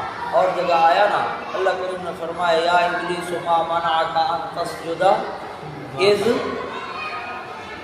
ما منعک ان تسجد اذ امرتک، ہے قرآن کا نا، آپ بھی حافظ ہو؟ اچھا، ما منعک ان تسجد اذ، میں نے جو تجھے حکم دیا تھا کہ اس کو سجدہ کر، تو نے کیوں نہ سجدہ کیا؟ اسجدوا لآدم، سجدہ کرو آدم علیہ السلام کو۔ حضرت یہ سجدہ کون سا تھا؟ مفسرین کرام نے فرمایا، مفسرین کے ایک طائفے نے، یہ سجدہ تھا انحناء والا۔ کون سا سجدہ تھا؟ انحناء، سر جھکانا ادب کے ساتھ، سمجھیے نا، وضع الجبہۃ علی الارض نہیں تھا۔ حضرت شیخ جاجر رحمہ اللہ بھی اسی بات پر زور دیتے تھے کہ یہ وضع الجبہۃ علی الارض نہیں تھا، لیکن حضرت والد صاحب فرماتے ہیں اور بقیہ مفسرین نے بھی فرمایا کہ یہ تعظیم کا سجدہ تھا، اس وقت جائز تھا اور اللہ کے حکم سے سجدہ ہو رہا تھا، اس لیے وضع الجبہۃ علی الارض بھی ہو تو پھر بھی کوئی حرج والی بات نہیں ہے، سمجھیے نا جی۔ اسجدوا لآدم، سجدہ کرو آدم علیہ السلام کو، فسجدوا، سجدہ کیا سب کے سب فرشتوں نے، الا ابلیس، مگر ابلیس، ابلیس نے سجدہ نہ کیا۔ کان، اوپر لکھیے عبارت تائید، کان من الجن ففسق عن امر ربہ، ابا، ہاں جی، انکار کر دیا، واستکبر، یہ ابا کی علت ہے، اور غرور میں آ گیا، تکبر میں آ گیا۔ ثمرہ، نتیجہ کیا نکلا؟ وکان من الکافرین، کانا بمعنی سارا کے ہے، اور ہو گیا وہ کافروں سے، ہو گیا وہ کافروں سے ہو گیا، ہاں جی، کافروں سے ہو گیا۔ حضرت اللہ کہتے ہیں وہ کافروں کی جماعت میں سے ہو گیا۔ کون کافر اس وقت موجود تھے تو یا فرشتے، یہی خبیث تھا، سمجھیے؟ تو جواب اس کا یہ ہے کہ نہ، جنات کی جماعت موجود تھی، اس میں کافر لوگ موجود تھے، تو یہ وہ پہلے کافر تھے، یہ انہی میں سے کافر ہو گیا۔ اور یہ بھی کہا گیا کہ نہ، کافروں کی جماعت میں سے ہو گیا، یعنی کافروں کی جماعت کا فرد اول یہی بنا، فرد اول یہی بنا۔ آپ کے پاس لکھا ہے نیچے من الکافرین کے، ہم الکفار من الجن فی الارض، ہم الکفار من الجن فی الارض، یہ کافروں میں سے، جنات کافروں میں سے ہو گیا زمین میں۔ وقیل ہوا اول من کفر، اور یہ بھی کہا گیا کہ یہ پہلا کافر تھا، لیکن اس قول کو قیل سے تعبیر کیا گیا۔ آ جاؤ جی، وکان من الکافرین، اور اگر کانا اپنے اصلی معنی کے اندر ہو اور وہ تھا کافروں سے، تھا کس سے؟ کافروں سے، تو پھر جو ہے اشکال ہوگا کہ کیسے کافروں میں سے تھا، کفر تو ابھی کر رہا ہے، کیسے تھا کافروں میں سے؟ تو جواب آپ کے پاس کافرین پر لکھا فی علم اللہ ہے، کیا لکھا ہے؟ از جلالین، اللہ کے علم میں یہی تھا کہ ایک وقت آئے گا یہ کفر کرے گا، ایک وقت آئے گا یہ دونوں ہاتھ السلام، ہاں ٹھیک ہو؟ اچھا جی، وکان من الکافرین، اور تھا وہ کافروں سے، سمجھیے نا جی، اللہ کے علم میں وہ کافروں سے تھا، تو ہو گیا، ہو گیا۔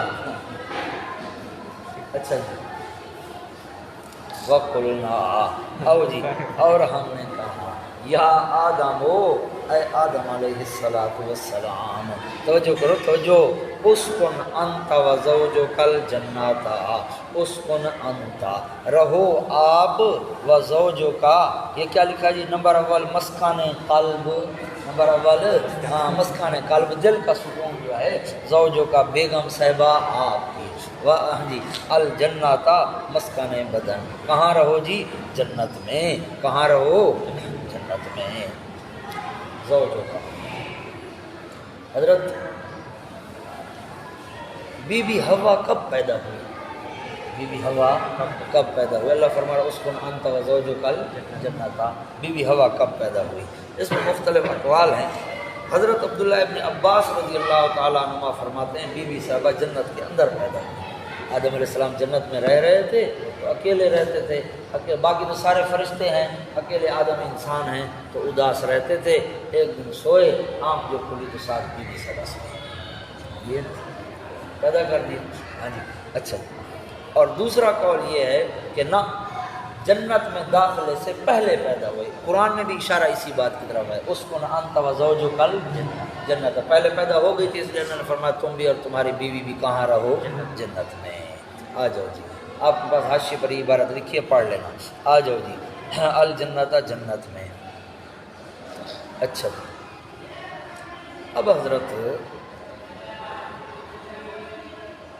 جنت کے لفظ پر کچھ لوگوں نے یہ کہہ دیا، اور مقام پہ کیونکہ قرآن پاک میں آیا نا جنات و عدن، جنات و عدن، عدن جو ہے نا یہ یمن کا ایک علاقہ ہے۔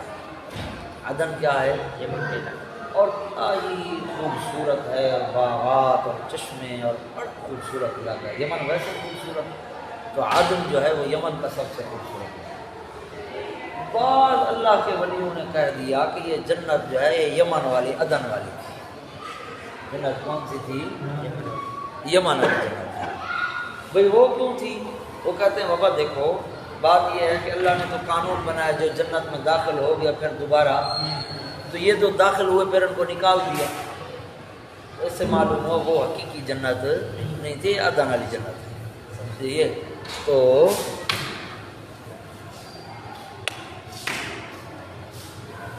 جواب اس کا یہ ہے کہ نہ، جنت حقیقی تھی۔ جنت کون سی تھی؟ حقیقی جنت تھی۔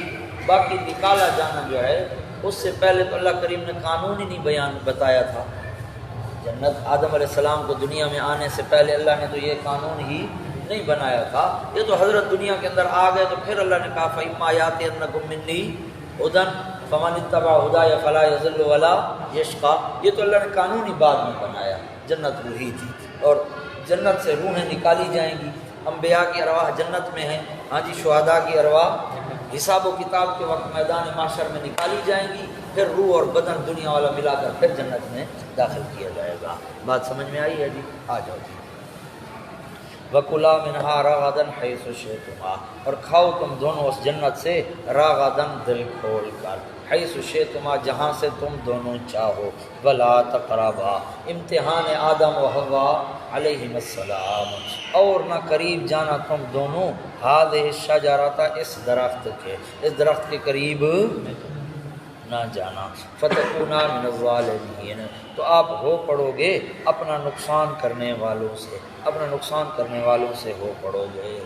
یہ درخت کون سا تھا حضرت؟ مختلف باتیں لوگوں نے لکھی، بعض اللہ کے ولیوں نے تو یہ لکھ دیا کہ گندم کا درخت تھا۔ گندم کا کیا تھا؟ درخت۔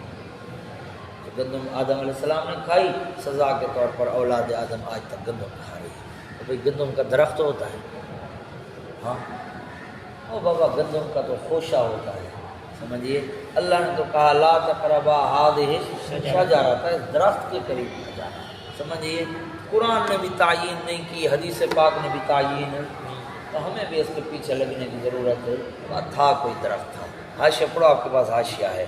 لم یثبت تعیینها فی القرآن ولا فی الحدیث الصحیح، لم یثبت تعیینها، اس کی تعیین ثابت نہیں ہے نہ قرآن میں اور نہ صحیح حدیث میں۔ فالصواب التوقف، تو صحیح بات خاموشی ہے۔ از ابن کثیر، آ جاؤ جی۔ فتکونا من الظالمین، بس ہو پڑو گے تم اپنا نقصان کرنے والوں سے۔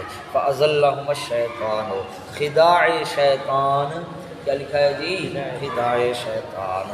فَأَزَلَّهُمَا، بس پھسلا دیا ان دونوں کو شیطان نے، عنہا، عن جو ہے یہ بمعنی لام کے تعلیلیہ ہے، باوجہ اس درخت کے، باوجہ اس درخت کے، فَأَخْرَجَهُمَا، بس نکلوا دیا ان دونوں کو، مما، اس جنت سے کانا فیہ، جس میں وہ دونوں تھے، جس میں وہ دونوں تھے اس سے نکلوا دیا۔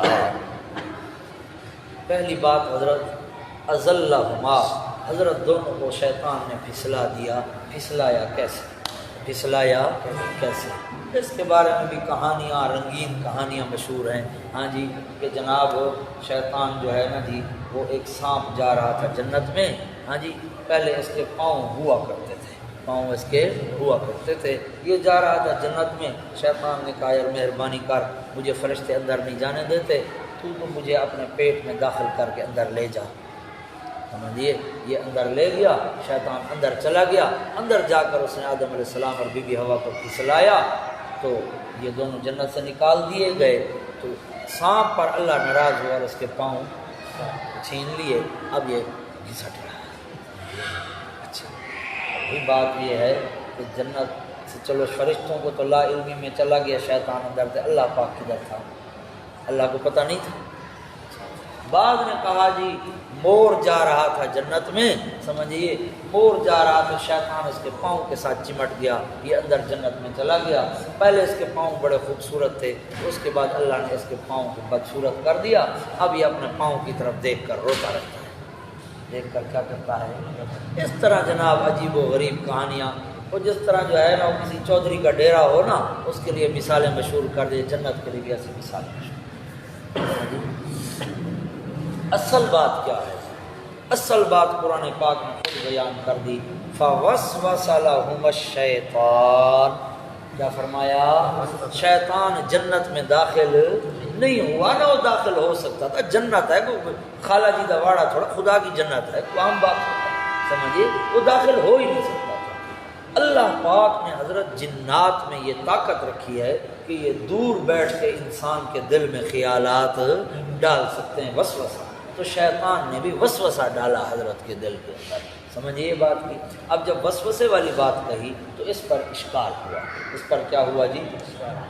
اشکال ہوا۔ اشکال یہ ہوا کہ قرآن پاک، تم کہتے ہو وسوسہ ڈالا، قرآن پاک میں تو اور جگہ آتا ہے کہ شیطان نے ان کو وقاسمہما، کیا ہے جی؟ شیطان نے قسمیں دی ان کو، بار بار قسمیں دی، انی لکما لمن الناصحین، سمجھیے، تو یہ وسوسہ کیسے تھا؟ وسوسہ تو دور سے ہوتا ہے، قسمیں دی جا رہی ہیں تو آمنے سامنے ہے۔ تو جواب اس کا یہ ہے کہ وسوسہ اگر پورے زور سے ڈالا جائے نا، وسوسہ اگر پورے زور سے ڈالا جائے تو وہ متصور ہو کر سامنے آ جاتا ہے۔ ایسا ہوتا ہے بعض دفعہ بندہ بیٹھا ہوتا ہے، جاگ رہا ہوتا ہے، بیداری میں ہوتا ہے، چیزیں نظر آنا شروع ہو جاتی ہیں، حالانکہ وہ چیزیں موجود، یہ وسوسہ اتنا پختہ ہوتا ہے کہ بندہ سمجھتا ہے کہ یہ چیز میرے سامنے ہے۔ تو وہاں پر بھی یہی تھا، اس بے ایمان نے اتنا زور لگایا وسوسے پہ کہ حضرت کو ایسے نظر آنے لگا کہ یہ چیز میرے، یہ خبیث میرے سامنے ہے اور کہہ رہا ہے۔ سمجھ میں آ گئی بات جی؟ تو اس طرح حضرت کو، بہرحال اصل بات کیا ہے کہ حضرت کو کیا ڈالا؟ وسوسہ ڈالا۔ دوسری بات، حضرت نے درخت کیسے کھایا؟ حضرت نے درخت کیسے کھایا؟ حالانکہ اللہ تبارک و تعالی نے تو صاف کہہ دیا لا تقربا، اس درخت کے قریب نہ جانا۔ اور دوسری بات یہ ہے کہ شیطان نے تو خود یاد دلایا اس وقت درخت کے بارے میں کہ بابا اللہ پاک نے تمہیں درخت کھانے سے اس لیے منع کیا، الا ان تکونا ملکین او تکونا من کہ یہ درخت تم نے کھا لیا تو فرشتے بن جاؤ گے، او تکونا من یا ہمیشہ۔ تو شیطان تو خود یاد دلا رہا ہے کہ یہ وہی درخت ہے جس سے تمہیں منع کیا گیا ہے، یہ وہی درخت ہے جس سے تمہیں منع کیا گیا ہے۔ تو اللہ تبارک، حضرت نے آج درخت کیسے کھایا؟ جواب اس کا ہے اللہ پاک نے حضرت کو دو باتیں کہی تھی۔ آدم علیہ السلام کو کتنی باتیں کہی تھی؟ دو باتیں۔ ایک بات اللہ کریم نے فرمائی تھی لا تقربا، اس درخت کے قریب نہ جانا۔ اور دوسری بات اللہ پاک نے فرمائی تھی اِنَّهُ لَكُمْ عَدُوٌّ مُّبِينٌ لَكُمَا عَدُوٌّ مُّبِينٌ، یہ خبیث جو ہے تمہارا اصلی دشمن ہے، اس کا خیال کرنا۔ سمجھئیے نا، درخت والی بات تو حضرت کو یاد تھی، درخت والی بات تو حضرت کو یاد تھی، لیکن یہ بات حضرت بھول گئے کہ یہ خبیث ہمارا دشمن ہے، یہ خبیث ہمارا، کیونکہ وہ تو اللہ کی قسمیں اٹھا رہا ہے نا حضرت، ایسا ہوتا ہے۔ سادہ بندہ جو ہوتا ہے وہ اپنی طرح اوروں پر بھی کیا کر لیتا ہے، اعتماد کر لیتا ہے۔ بندے آتے ہیں وہ کہتے ہیں بابا یہ یوں ہو گیا، یہ یوں ہو گیا، وہ کہتے ہیں جس طرح میں سچا ہوں اسی طرح، ہاں سمجھیے۔ تو حضرت جو ہے نا وہ کس طرح آتا ہے، وَلَقَدْ عَهِدْنَا إِلَىٰ آدَمَ مِن قَبْلُ اور بھولے یہی بات، حضرت بھول گئے اور بھولے یہی بات، بھول کر آپ نے درخت کی بات آپ کو یاد تھی، شیطان کے دشمن ہونے والی بات آپ بھول گئے، درخت کھا گئے۔ آ جاؤ وَقُلْنَا حکم حاکمانہ، کیا لکھا ہے جی، حکم حاکم، بس درخت کھانے کی دیر تھی، حکم آ گیا حاکمانہ۔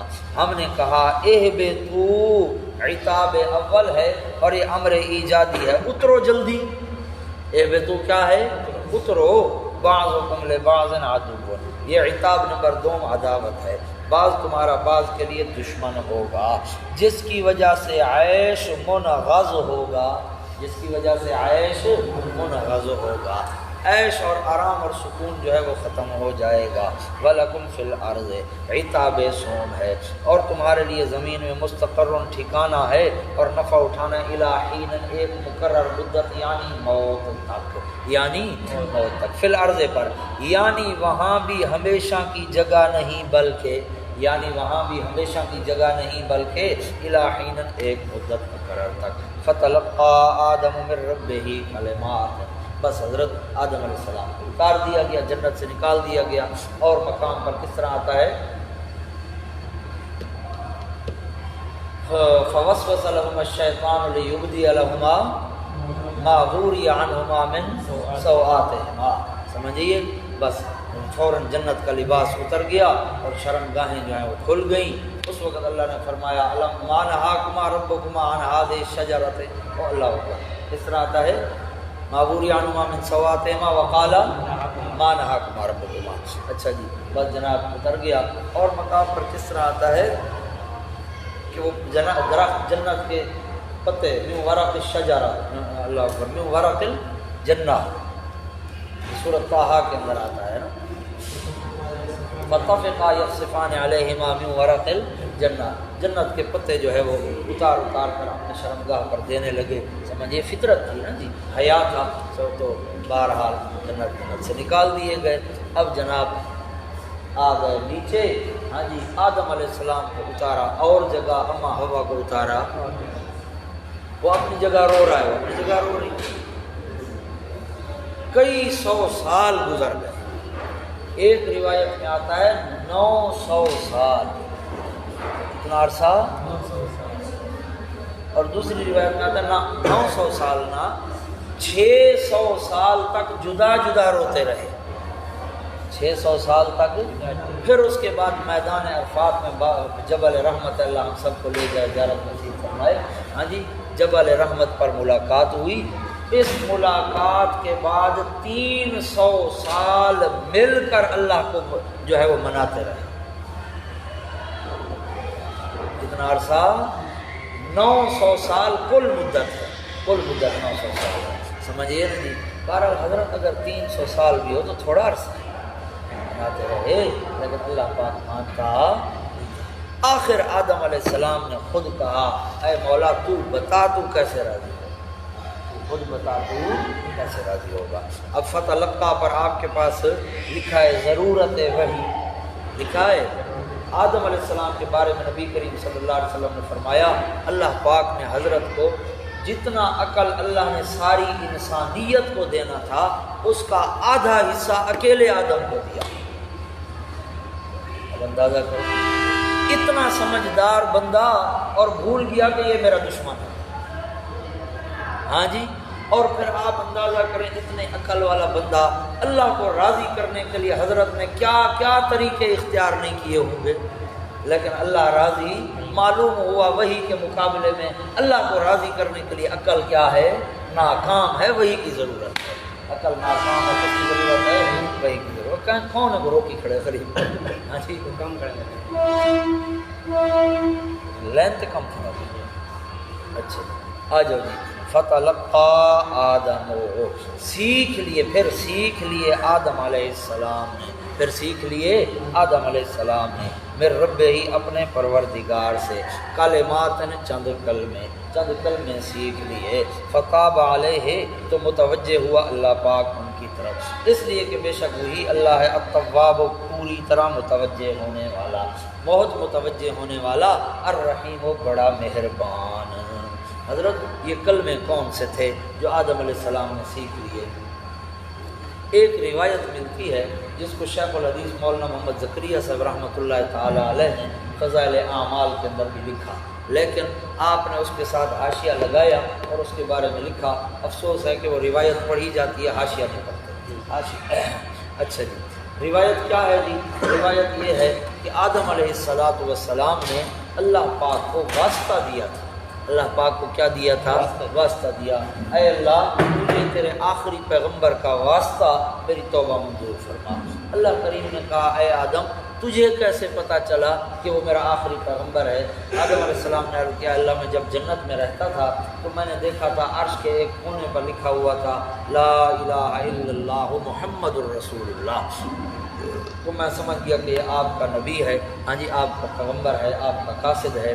اللہ کریم نے فرمایا ہاں آدم وہ واقعی میرا قاصد ہے، اسی کی وجہ اسی کے نام کے واسطے سے تیری توبہ قبول کر رہا ہوں. لولا لما خلقتو کا، اگر وہ نہ ہوتا تو میں تجھے بھی نہ بناتا، میں تجھے بھی نہ بناتا. یہ ایک روایت ہے، یاد رکھنا اس کو حدیث کہنا بھی جائز نہیں ہے، یہ موضوع روایت ہے. یہ کیا ہے؟ موضوع روایت ہے. اس کے اندر رافضی راوی ہیں، ہاں جی غلات قسم کے شیعہ راوی ہیں، اور شیخ الحدیث مولانا زکریا صاحب نے خود فضائل اعمال میں لکھا کہ یہ حدیث یہ روایت موضوع ہے. موضوع روایت کو حدیث کہنا بھی جائز نہیں ہے. خیال کرنا سمجھیے. انشاءاللہ وسیلے کی بات آئے گی. اور سورۃ نساء کی آیت ہے نا جی وَلَوْ أَنَّهُمْ إِذْ ظَلَمُوا أَنفُسَهُمْ جاؤ کا استشفاء عند القبر کی بات اور ساتھ وسیلے کی بات عرض کروں گا انشاءاللہ تعالی. یاد رکھنا نیک عام اللہ پاک کو اس کی ذات کا اور اس کی صفات کا وسیلہ دیا جا سکتا ہے، اور بندہ اپنے نیک اعمال کا وسیلہ دے سکتا ہے. ان کے علاوہ کسی شخصیت اور کسی ذات کا واسطہ اور وسیلہ دینا ناجائز اور حرام ہے. کیا ہے جی؟ ناجائز اور حرام ہے. آ جاؤ جی. فتح من رب ہی کلمات. اچھا تو کون سے کلمے سیکھے؟ سورۃ اعراف کے اندر اللہ پاک نے خود بیان کر دیا قالا ربنا ظلمنا انفسنا. یہ دعا حضرت نے پڑھی تو اللہ تبارک و تعالیٰ نے حضرت کی توبہ کو کیا کیا؟ منظور کر دیا. تو بات سمجھ آئی ہے کہ نہیں آئی؟ بات سمجھ آئی ہے؟ ہاں جی. تو یہ دعا حضرت نے مانگی، واسطے وسیلے والی کوئی بات نہیں ہے. بات سمجھ میں آ گئی جی. فتاب علیہ، ہاں جی بس متوجہ ہوا اللہ پاک پر. انہو علت ہے اس لیے کہ بے شک وہ اللہ وہی ہی ہے التواب پوری طرح متوجہ ہونے والا، الرحیم و بڑا مہربان. قلنا حکم حکیمانہ امر ابقائی، حکم حکیمانہ امر توبہ منظور ہو گئی. آدم علیہ السلام کا خیال ہوا کہ اب واپس جنت میں. اللہ نے فرمانا اہبطوا اترے رہو، اہبطوا اترے رہو. ہاں جی منہا اس جنت سے جمیعاً سارے کے سارے کون تھے؟ سیدہ چھڑا ڈاڈا آدم کا ڈاڈی ہوا، اور کون تھے؟ تو بھئی ان کی نسل جو ان کی کمر سے پیدا ہونی تھی، ان کی پشت سے پیدا ہونی تھی، وہ بھی ساری کی ساری. بابا کوئی جنت میں اب نہیں آئے گا، اب کوئی جنت میں نہیں آئے گا. آ جاؤ جی. حکمت احباب فإما یاتینکم، نیچے اتارنے کی حکمت کیا ہے؟ پس اگر آیا میں تمہارے پاس میری طرف سے ہدایت نامہ. حضرت اما ذکر کیا اللہ پاک نے، اگر آیا. کیا ذکر کیا جی؟ اگر آیا. اگر کیوں؟ اس لیے کہ وہی نازل کرنا اللہ پاک کے ذمے نہیں ہے، اللہ کے ذمے، کیونکہ اللہ نے سمجھنے کے لیے عقل دے دیا، آنکھیں کان دے دیے، نشانیاں جہان میں رکھ دی، بس سمجھو. سمجھیے وہی کا نازل ہونا اللہ کا فضل ہے. اللہ کا کیا ہے؟ فضل. اس لیے فرمایا اما یاتینکم. ہاں جی فَإِمَّا يَأْتِيَنَّكُمْ، بس اگر آیا تمہارے پاس میری طرف سے ہدن ہدایت نامہ، ہاں جی فمن تابع، بس وہ انسان جس نے اتباع کیا ہدا یا میرے ہدایت نامے کا، اعتقاداً و عملاً، اعتقاداً و عقیدہ اس کے مطابق بنایا، عمل اس کے مطابق کیا، فلا خوف، ثمرہ اتباع ہے یہ دفع ضرر ہے، کیا ہے جی دفع ضرر ہے، بس نہیں خوف ہوگا ان پر آخرت میں، ولا هم یحزنون، ثمرہ دوم اور نہ وہ غمگین ہوں گے، والذین کفروا، یہ تخویف اخروی ہے، اور وہ لوگ جنہوں نے کفر کیا اور جھٹلایا ہماری آیات کو، ہماری آیات کو جھوٹا کہا، اولئک، ثمرہ اول عذاب ہے، یہی لوگ ہیں ساتھی آگ کے، ہاں جی ہم فیہا خالدون، وہ اس میں ہمیشہ رہنے والے ہوں گے، یہ دوسرا ثمرہ خلود ہے، آگ ساتھی ہیں آگ کے، وہ اس کے اندر ہمیشہ رہیں گے۔ آخر دعوانا